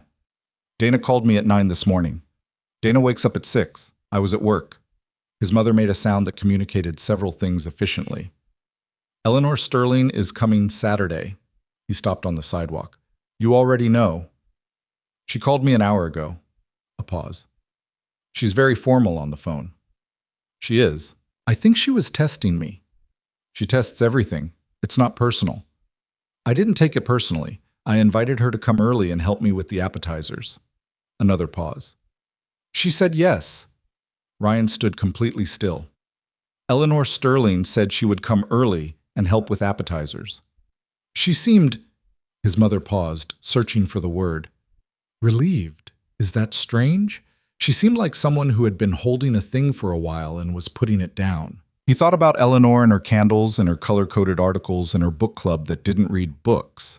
He thought about a woman who had watched her daughter spend 6 years close to someone she couldn't categorize, and had been doing her assessments and her networking and her Patricia calling from a distance, unable to do the one thing she actually wanted to do, which was be in the room. "It's not strange," he said. "Tell her 5:30. "I already told her 5:30. "Of course you did." "Ryan." His mother's voice shifted, not to a different register, just to a more stripped-down version of the one she always used. "Are you happy?" He stood on the sidewalk in the cold November afternoon with the city moving around him. He thought about Thursday morning and Vivian with the croissants. He thought about the laundromat and the fitted sheet and the dryer noise. He thought about the proposal opener and Chen's face and the text that said, "You already know this, stop reading it again." "Yeah, Ma," he said. "I'm happy." "Good." The word was short and warm and final, in the way his mother's words often were. "Come at 5. Bring Lily. Don't bring wine because Dana already bought too much and I don't want an argument. I'll bring flowers.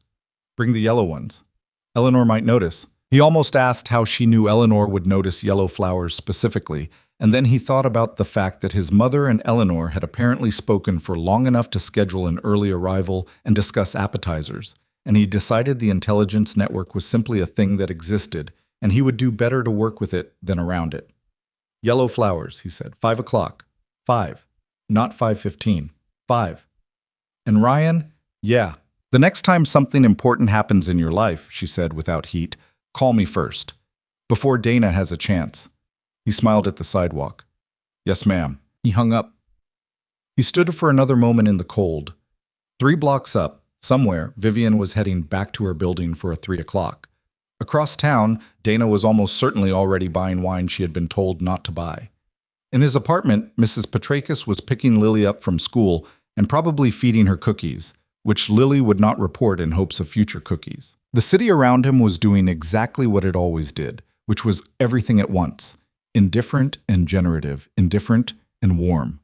He started walking. On his way back to the office, he passed a flower shop and stopped and looked through the window at the arrangement in the front, which happened to include yellow flowers. Sunflowers, slightly past peak, still good. He went in and bought them without thinking about it further. The florist wrapped them in brown paper and handed them over with the brisk expertise of someone who had done it 10,000 times. Ryan walked back to his office with flowers under his arm, and his hands in his gloves, and the cold settling into the afternoon, and thought about the fact that in 36 hours he would be sitting at his mother's table with Eleanor Sterling and Dana and his daughter, and the woman he had spent 6 years looking at from the right direction and one wrong angle, and that whatever happened in that room was going to be the first installment of a very long thing. He was not afraid of a very long thing. He went back to his desk. He put the flowers against the wall where they would be fine until tomorrow. Chen looked at them once and said nothing, which was Chen's version of a complete sentence. At 4:47, his phone buzzed. Vivian. Marcus responded. A pause. Then, he said, I know. I've known for a while. Take care of yourself. Ryan looked at that for a moment. Then he typed, How do you feel about that? Her response took longer than usual.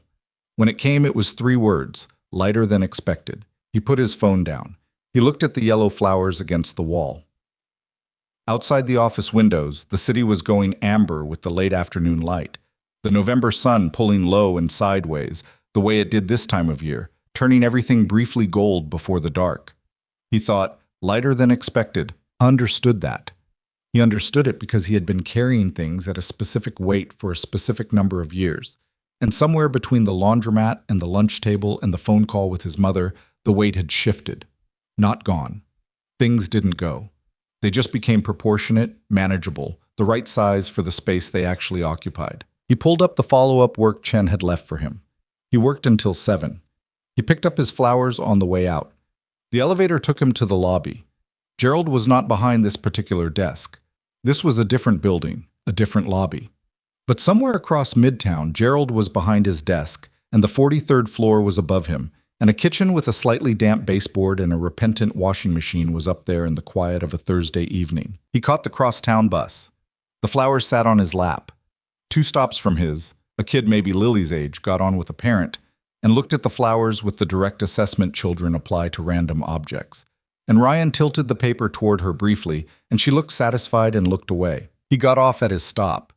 He walked to his building. Mrs. Petrakis was in the hall when he came in, heading back to her apartment, and she looked at the flowers and at Ryan and said, Yellow ones, good choice. He didn't ask how she knew. He thanked her for the afternoon. She waved him off. He climbed the stairs to his apartment. Lily was at the kitchen counter with her homework spread in the organized chaos she always created.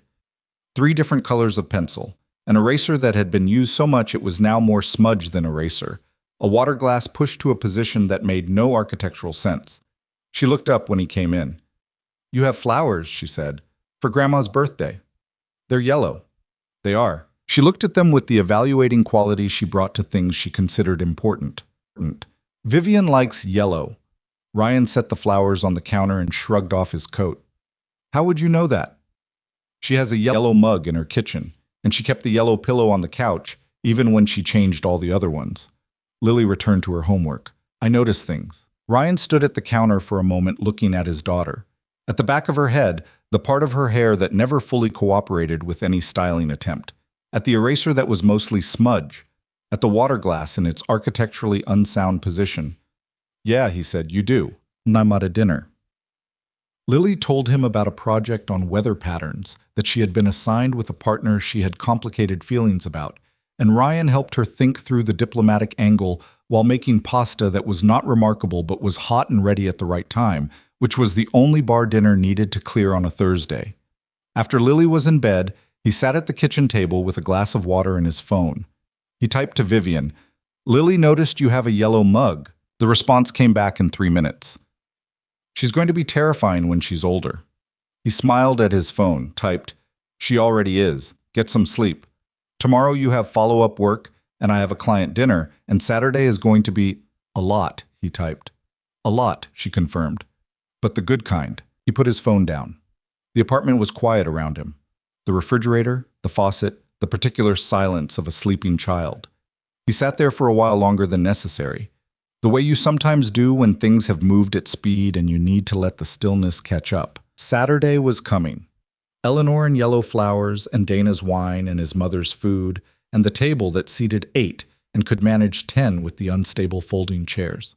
It was coming, and it would be exactly as much as it was going to be, and none of it was the part he was focused on. He was focused on the part that was already true, the part that had been true for longer than he had let himself say. He turned off the kitchen light. He went to bed. He was asleep before the faucet had dripped 10 times. Saturday arrived the way consequential days often do, without fanfare, wearing the same gray November light as every other day that week, asking nothing special of the morning and giving no indication that it intended to be remembered. Ryan woke at 6:47 to Lily standing in his doorway in her pajamas holding a hairbrush, which meant she had already decided she wanted her hair done a specific way and had calculated that negotiating it with him first, before he was fully awake, gave her a strategic advantage. He had been a single father for 3 years. He recognized the maneuver. "It's Saturday," he said. "Grandma's birthday," she said. "I want the braids." "I can do the braids. The good ones, not the ones where one side is tighter than the other. I'll do my best. Last time the left side—" "Lily." He sat up. "I'll do my best." She handed him the brush and sat on the edge of his bed, and he worked through the braids with the careful, imperfect concentration of a man who had watched 3 YouTube tutorials on the subject and still produced results that a professional would have opinions about. Lily held still and looked at something across the room with the patience she reserved for processes she had decided to endure. "Is Vivian coming with us?" she asked. Ryan worked a section through.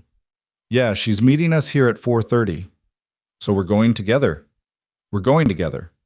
Lily was quiet for a moment. The brush moved. "Is she your girlfriend now?"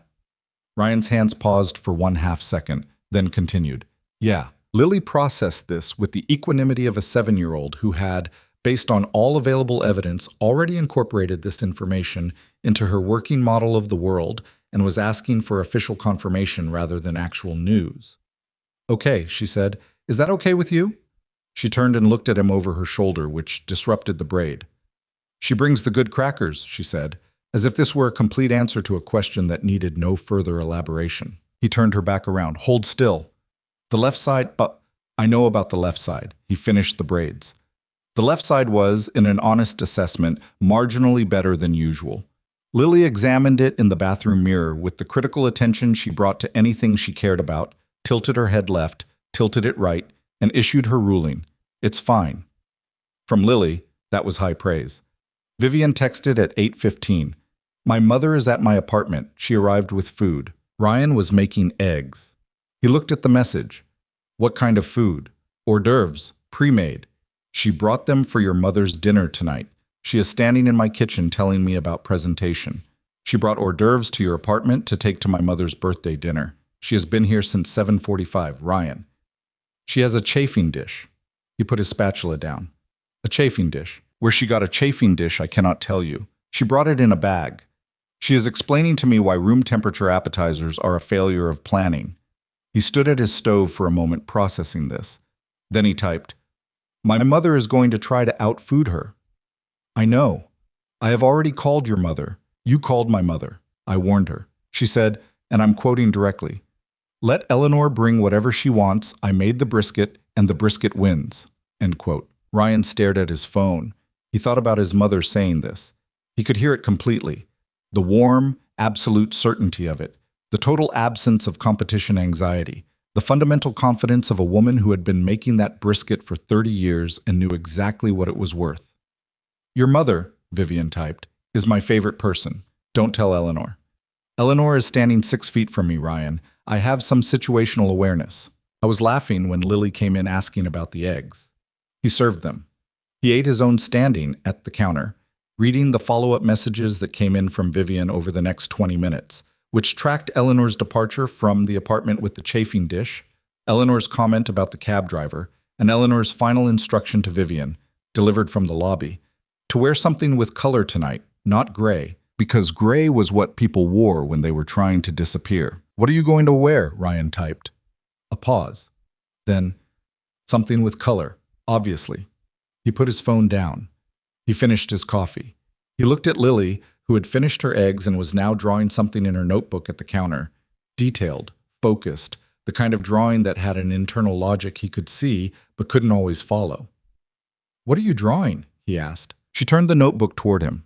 It was a table, drawn from above, with small labeled figures arranged around it. He could make out Grandma, Dana, Paul, Jake, Sophie. Dana's kids?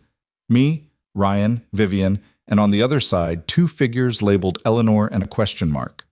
You planned the seating, he said. Someone has to. She took the notebook back. I put Eleanor next to Grandma, is that right? He thought about it. His mother and Eleanor side by side. The 2 women who had apparently been in contact since this morning, who had spent years in adjacent circles without ever sharing a room. That's probably right, he said. Lily nodded, satisfied, and kept drawing. The afternoon arranged itself with the specific texture of days that contained something significant, slightly slower than regular days, more noticed. Ryan cleaned the apartment, not because it needed it, but because his hands wanted work. He ironed his shirt, which he did not always do. He found the tie Lily liked, the navy one, not too formal, and put it on and took it off and put it back on. At 4:20, his buzzer rang. Vivian was wearing dark green. Not a statement piece, not something chosen to be noticed, just a good coat over a dress that was the color of December firs.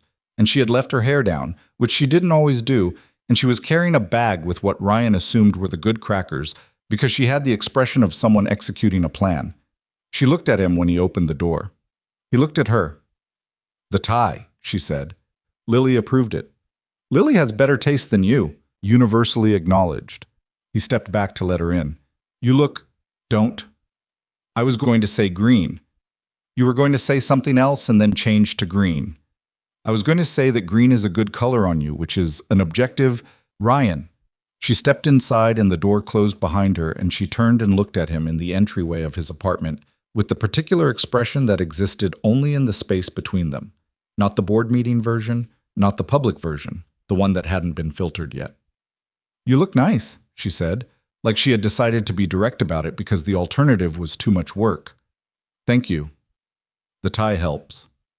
I'll tell Lily. Lily appeared from her room at that moment in the dress she had selected herself, which was covered in small flowers, and which she had paired with leggings that were technically from a different outfit, but which she had insisted created a complete look. She had also, Ryan noticed, added a small clip to one of her braids that had not been there earlier. You moved the clip, Ryan said. The left side, Lily said, which was her complete explanation. Vivian crouched down to Lily's level, which was something she did naturally, without the exaggerated duck of adults who weren't accustomed to being around children. The clip is good, she said. Lily examined Vivian with the critical inventory of someone who had been thinking about this encounter.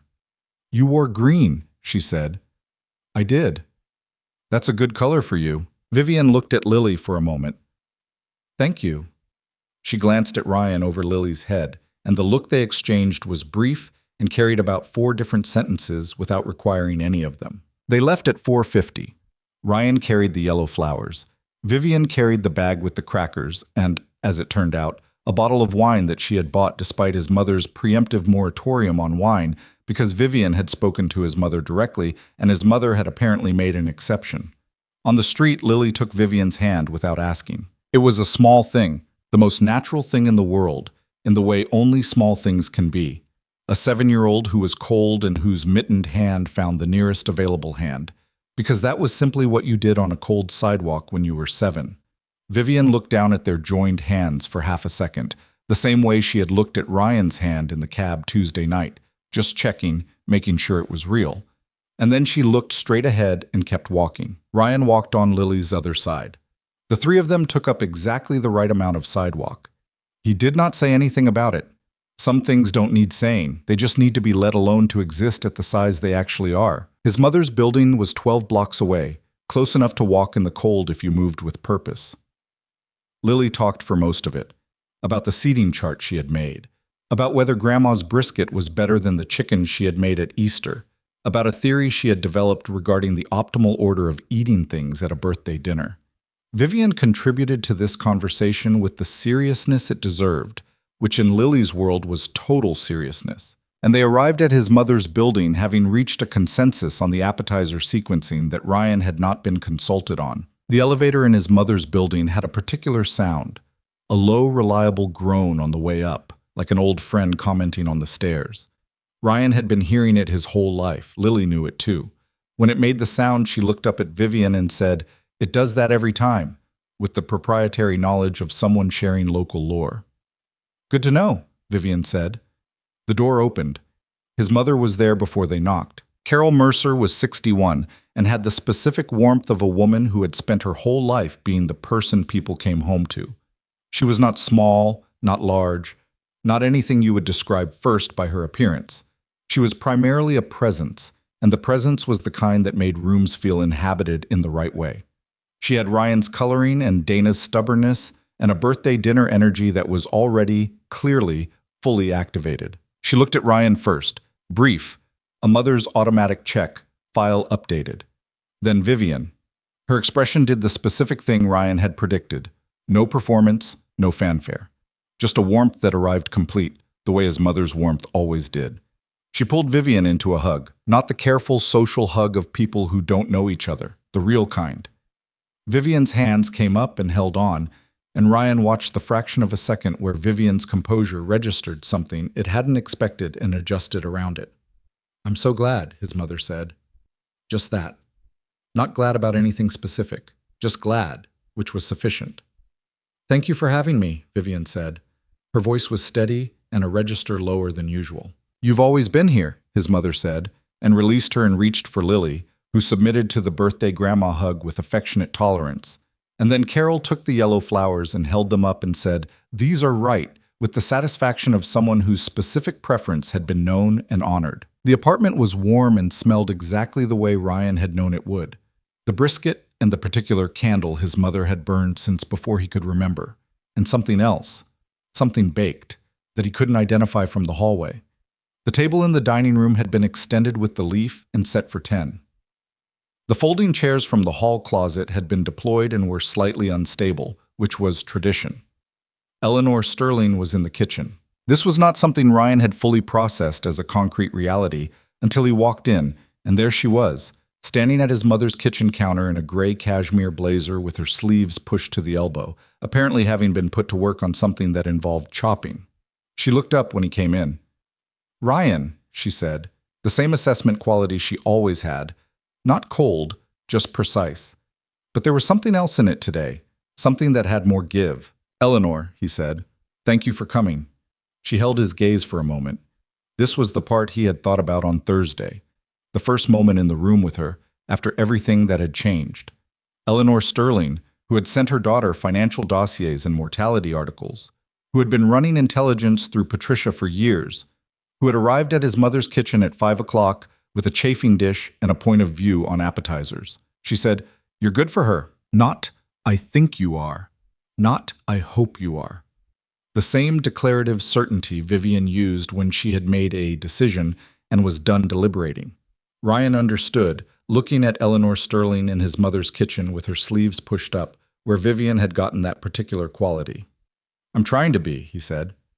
"That's the right answer," Eleanor said, and went back to the chopping, which meant the conversation was over and the verdict was in and everything else was downstream of that. Dana arrived at 5:15 with Paul and their kids, Jake, who was 9 and considered Lily his project, and Sophie, who was 5 and considered everything her project.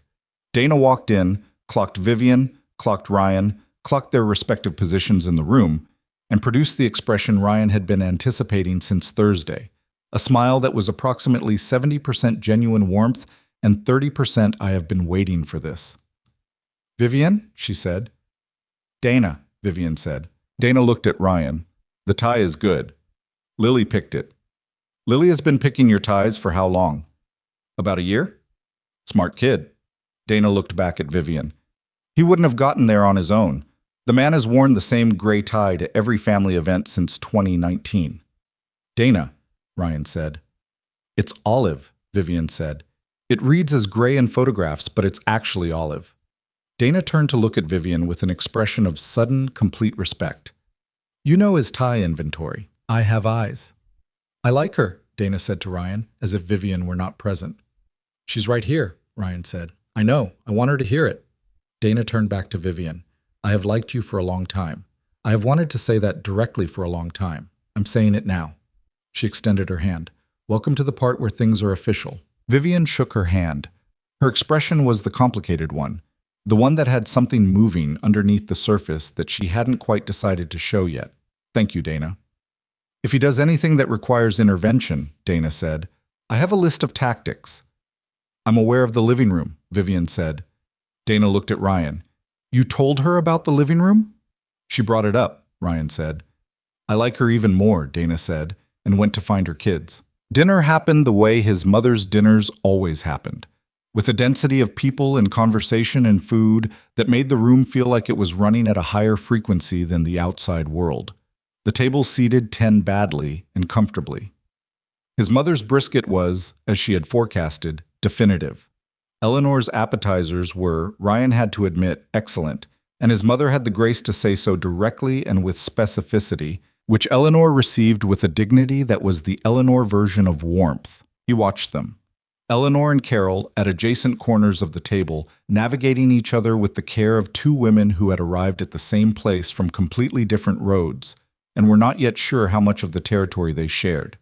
It was not easy, and it was not fluid, and at one point there was a 15-second exchange about the appetizer tray positioning that Ryan tracked closely, and which resolved without incident.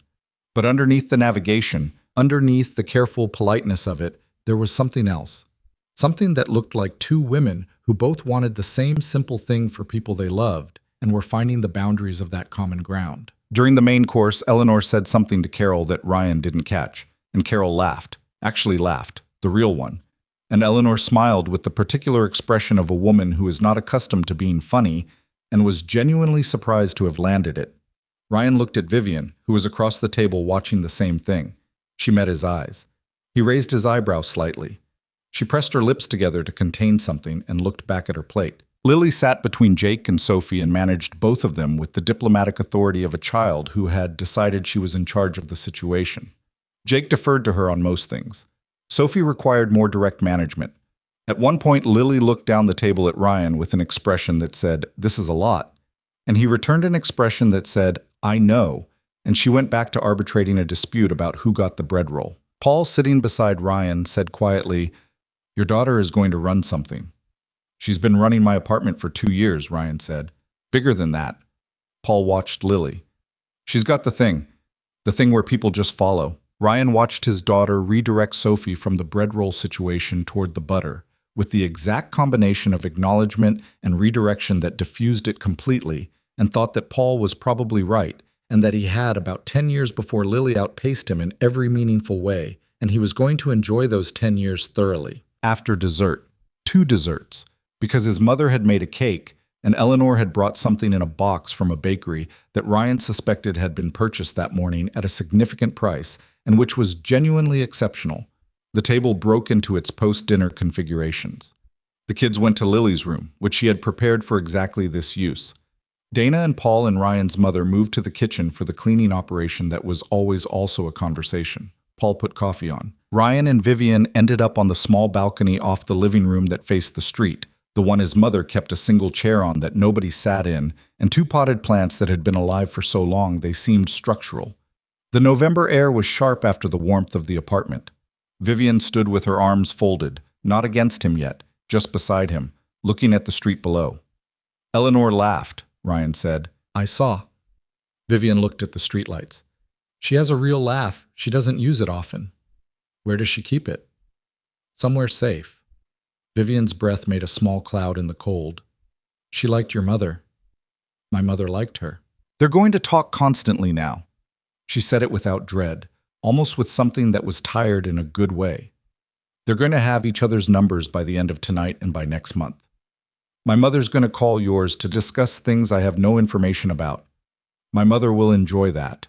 My mother will enjoy it more. She turned and leaned her back against the railing, facing the lit window of the apartment. Through it, the dinner table was still visible in partial view. The remains of it, the glasses and the plates, the candles his mother had lit, and the flowers he'd brought standing in the vase she'd put them in immediately, like she had been waiting for them. Can I tell you something? She said. Every time you say that something important happens. This is not... She stopped. Revised. It is important, but it's not complicated. She looked at him. I've had dinners. A lot of dinners. Client dinners and board dinners, and the kind of dinner my mother preferred, where everything was correct and everyone was performing their version of comfortable. She looked through the window at the table. I can't remember the last time I sat somewhere and just was somewhere, without tracking, without managing. She turned back to him. I forgot that that's a thing that's possible. He looked at her. She was wearing her green dress and her coat over it now, her hair doing the thing that cold air does to hair, slightly less arranged than it had been 2 hours ago. And she looked less like a fortune cover and more like a person who had just eaten too much brisket and was standing in November air on someone's balcony being honest about something. That's what this is supposed to feel like, he said. I know that, she said. Intellectually, I know that. But there's a difference between knowing it and... She gestured at the apartment, the table, the general Saturday of it all. Sitting in it. He reached out and put his arm around her shoulders, and she turned into it the way people do when they have been cold and something warm arrives. Not dramatic, just immediate, just the most natural available response to the conditions. Lily put you next to me in her seating chart, he said. Vivian looked up. She made a seating chart? This morning. Drew the whole table from above, labeled everyone. Where did she put Eleanor? Next to my mother. Vivian was quiet for a moment. She knew that was right. She said someone had to do it. A sound came from inside. Dana's voice carrying through the window, some story she was telling in the kitchen, and then Paul's laugh and his mother's response. And underneath it all, the smaller noise of the kids from down the hall, Lily's voice distinctive in the mix, managing something. I want to tell you something else, Vivian said. Okay. Hannah asked me this week if I was happy. She said it carefully, like she was feeling the weight of each word before setting it down. She said I seemed different, not in a destabilizing way, just different. And I said I was working through some things. A pause. She said, no, you seem settled. Another pause, longer. I've never had anyone use that word about me. Settled. I have been described as driven, intense, focused, controlled. Once, she made a sound that was half a laugh. Once a journalist called me relentlessly forward-moving, which was meant as a compliment. It is a compliment, but it's not the same as settled. She looked at the street below. Settled means you know where you are. Settled means you're not... She stopped. I've spent my whole career moving forward because I was afraid that if I stopped, if I actually stopped and looked around, I would find out that I was... She pressed her lips together. That I was somewhere I didn't actually want to be. He waited. Standing here, she said, I'm not afraid of that. He pulled her a fraction closer. She let him. You know what I've been thinking about? He said. Tell me. The laundromat. He looked at the street, the late-night quiet of it, the Saturday city doing its thing. Not the part at the end, the beginning. You walked in with a broken shoe and a garbage bag full of wet sheets, and you looked at me like you were going to need me to catch something. I threw the shoe at you. You did. And I caught it, and I think... He paused. I think that's been the thing, the whole thing, for 6 years. You throw things, and I catch them, and you pretend you weren't worried. I would drop them. Vivian was very still. You're not going to drop anything, she said quietly. No, he said. I'm not. She exhaled slowly. Not the controlled exhale she used in meetings when she needed to reset. The other kind, the kind that meant something had been held for a long time and the holding was done. I knew that. I've known that for years. That's what made it. She turned to look at him directly. That's what made it so hard to say. When you already know something, when you've staked everything on knowing it, saying it out loud is terrifying, because then it can be wrong. Is it wrong? She held his gaze. No. Then we're fine. She looked at him for another moment. Then she leaned her head against his shoulder, which was something she had never done before in 6 years of standing in various places beside each other. And the fact that she did it now, simply and without announcement, without making it a moment, just did it the way you do a thing that has always been available and you have finally decided to stop not doing, meant more to Ryan than most of the words that had passed between them in the last 4 days combined. The cold was real and the city was real. And inside the apartment, Dana was telling another story, and his mother was laughing, and somewhere in Lily's room, his daughter was running a small civilization with borrowed authority. He stood on his mother's balcony with Vivian's head on his shoulder and thought about the specific shape of the last 6 years. Not the whole arc of them, not the grand narrative, but the granular accumulated texture of it. Tuesday nights and late phone calls and laundromat crackers and birthday party kitchen floors. The way she remembered the bakery. The way she folded Lily's pajamas. The way she had put her phone face down on a Tuesday night at 1 in the morning and not picked it up when it said Marcus. I thought about what it meant to build something slowly, without knowing you were building it. Most of the best structures he had ever studied were not conceived all at once. They were accumulated, modified, added to over years, each generation working with what the previous one had left. The integrity of the thing came from the layering, from the time. 6 years was a long time to have been building without a blueprint. It was also, he thought, exactly the right amount. They went back inside when the cold got past comfortable. Dana immediately noted that they had been on the balcony for 22 minutes and said this with the energy of a person recording evidence, which Ryan ignored and which Vivian handled by handing Dana the remainder of the wine and redirecting her attention, which worked instantly and confirmed that Vivian's read on Dana was already accurate and efficient. Eleanor found Ryan in the kitchen at the end of the night, while Vivian was saying goodnight to Lily, who had outlasted all expectations by 2 hours and was now running on the second wind that children generate through sheer force of social investment. Eleanor stood beside him at the kitchen counter. Not a planned conversation, just the proximity of two people in the same room after a long evening. She looked at the door through which Vivian had gone. She worries, Eleanor said, about things she can't calculate. She said it the way she said most things, as information, not confession. She's been that way since she was small. She needs to understand the structure before she can trust the ground. I know, Ryan said. You've been the structure, Eleanor said, for a while now. She looked at him directly. I want you to know that I see that. Ryan held her gaze. Thank you, Eleanor. She picked up her coat from the counter. The brisket was remarkable, she said, which was Eleanor Sterling's version of thank you for having me, and I was wrong about some things, and I'm glad my daughter is here. Ryan understood every layer of it. I'll tell her you said so, he said. The evening wound down in the way good evenings do. Not abruptly, but in stages. The energy lowering gradually, the goodbyes taking longer than they should because nobody quite wanted the table to be empty yet. Dana hugged Ryan for 3 seconds longer than usual and said nothing, which was more eloquent than anything she could have said. Paul shook his hand.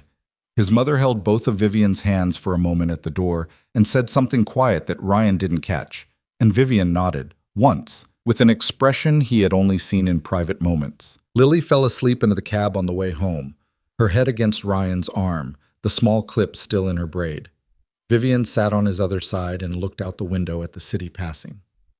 What did my mother say? Ryan said quietly, over Lily's sleeping head. Vivian kept looking out the window. She said she'd been hoping for a long time that I'd figure it out. A pause. And then she said she knew I would because you always talked about me like I was worth figuring things out for. He didn't say anything. There was nothing to add to that. You talked about me, Vivian said, still looking out the window. Even when we were just friends. You talked about me like I mattered. You did matter. I know. She turned from the window.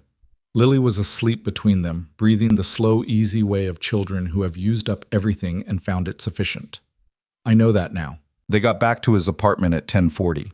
Ryan carried Lily up the stairs. She was heavy in the specific way of sleeping children, fully committed to unconsciousness, redistributing her weight as dead weight without apology. He got her into bed without her waking, which was a thing that required the particular skill of a parent who had done it enough times to have it down. He pulled the blanket up. She didn't move. He stood in the doorway for a moment.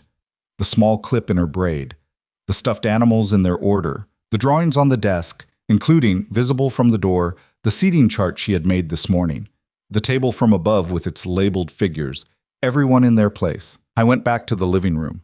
Vivian was sitting on the couch, shoes off, legs folded under her, looking at her phone with the expression of someone who was not really reading what was on the screen but was giving themselves a moment to decompress in the way that introverts do after long evenings, even when the evenings were good. He sat beside her. She put her phone down. "She's asleep?" Vivian asked. "She was asleep before I got her shoes off." Vivian nodded. The apartment was quiet around them. The faucet, the refrigerator, the distant sound of the building doing its normal business. Ordinary sounds. Sounds he had been hearing for 3 years in this apartment, and would hear for however many years came next. "You should stay," he said. She looked at him. Not a loaded look, just checking the tone of it, finding that it was what it was, simple and true. "I don't have anything here," she said. "You have a box of throat coat in my cabinet." She looked at him for a moment. Then the real laugh came, the too loud one, covered with her hand, and she shook her head and said, "That is not the threshold for staying over." And he said, "You also left a phone charger here in September." And she said, "Ryan." And he said, "It's a very good charger." And she looked at him with the specific expression that existed only in the space between them, the one without any filter at all. "I'll call Rosa to bring something tomorrow," she said. "That works?" "I mean tomorrow morning, early, because I have a call at—" "I know you have a call. I'll make coffee." She looked at him. "You always make the coffee too strong." "You always drink it anyway." "Because it's what's available." She held his gaze. "I'm working on being less—" "Don't," he said. She stopped. "Don't fix that," he said. "Drink the strong coffee. Complain about it. That's part of the thing." She looked at him for a moment with an expression that was complicated and honest and entirely unguarded. "You're going to let me be difficult about the coffee. I'm going to let you be whatever you are." He said it plainly, the way he said things that mattered. That's the whole deal. Vivian held his gaze for a long time. The city outside was doing what it did, humming at low frequency, never fully silent, never fully still. In Lily's room, a small girl slept through the end of a very long day with her seating chart on the desk, and her braids slightly uneven, and her absolute confidence that the people around her were in the right places. Vivian leaned forward and kissed him, and it was better than the laundromat because there was no dryer noise and no missed angle, just the ordinary end of a Saturday in November, in a small apartment where a faucet dripped and a child slept, and the coffee was always too strong. She pulled back and looked at him. He looked at her. Neither of them said anything for a moment because there was nothing necessary to add. There are things that take a long time to become what they are, not because the people involved are slow or afraid or broken, though those things are sometimes true and were sometimes true here, but because certain things require time to earn their own weight. Because 6 years of late-night conversations and kitchen floors and caught shoes and a half-marathon hoodie that ended up on the wrong person's shoulders is not inefficiency. It is construction. It is the slow, glamorous work of two people who had decided, without ever officially deciding, to learn each other before they claimed each other. Ryan Mercer was 32 years old. He was not a man who had figured everything out. He still had 17 unread emails and a leaky faucet and a presentation follow-up due Monday, and a daughter who would have opinions about the braids tomorrow. He was not a man transformed by love into a better version of himself. He was just himself, more settled in it than he had been 4 days ago, more willing to take up the space he actually occupied. Vivian Sterling still had a mother who annotated medical articles, and a washing machine under surveillance, and a board that needed managing, and a CFO who watched everything. She was not softened by what had happened between Tuesday and Saturday. She was still precise and still difficult about coffee, and still the kind of person who fixed thesis statements in 15 minutes and expected the world to meet the standard she set for it. They were not a perfect fit. They were a specific fit, the kind that comes from years of actual knowledge, the kind where you know the weight of someone's silences and the difference between their public laugh and their real one. The kind where you keep a box of tea in the other person's cabinet for a year and don't quite know why. Outside, the November city continued its indifferent business. Somewhere across Midtown, a laundromat with a broken sign was running its machines into the early hours.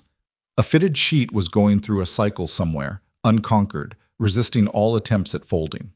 In a small apartment on the third floor of a walk-up building, a child slept with her seating chart on the desk, and her trust distributed exactly where she had decided it belonged. And on a couch, with one too loud lamp on, and the coffee from earlier still on the counter, and a phone charger from September still in the outlet, two people who had taken 6 years to say a simple thing sat in the ordinary silence of a Saturday that had asked nothing special of the morning and had, in the end, been worth remembering. That was all. That was everything.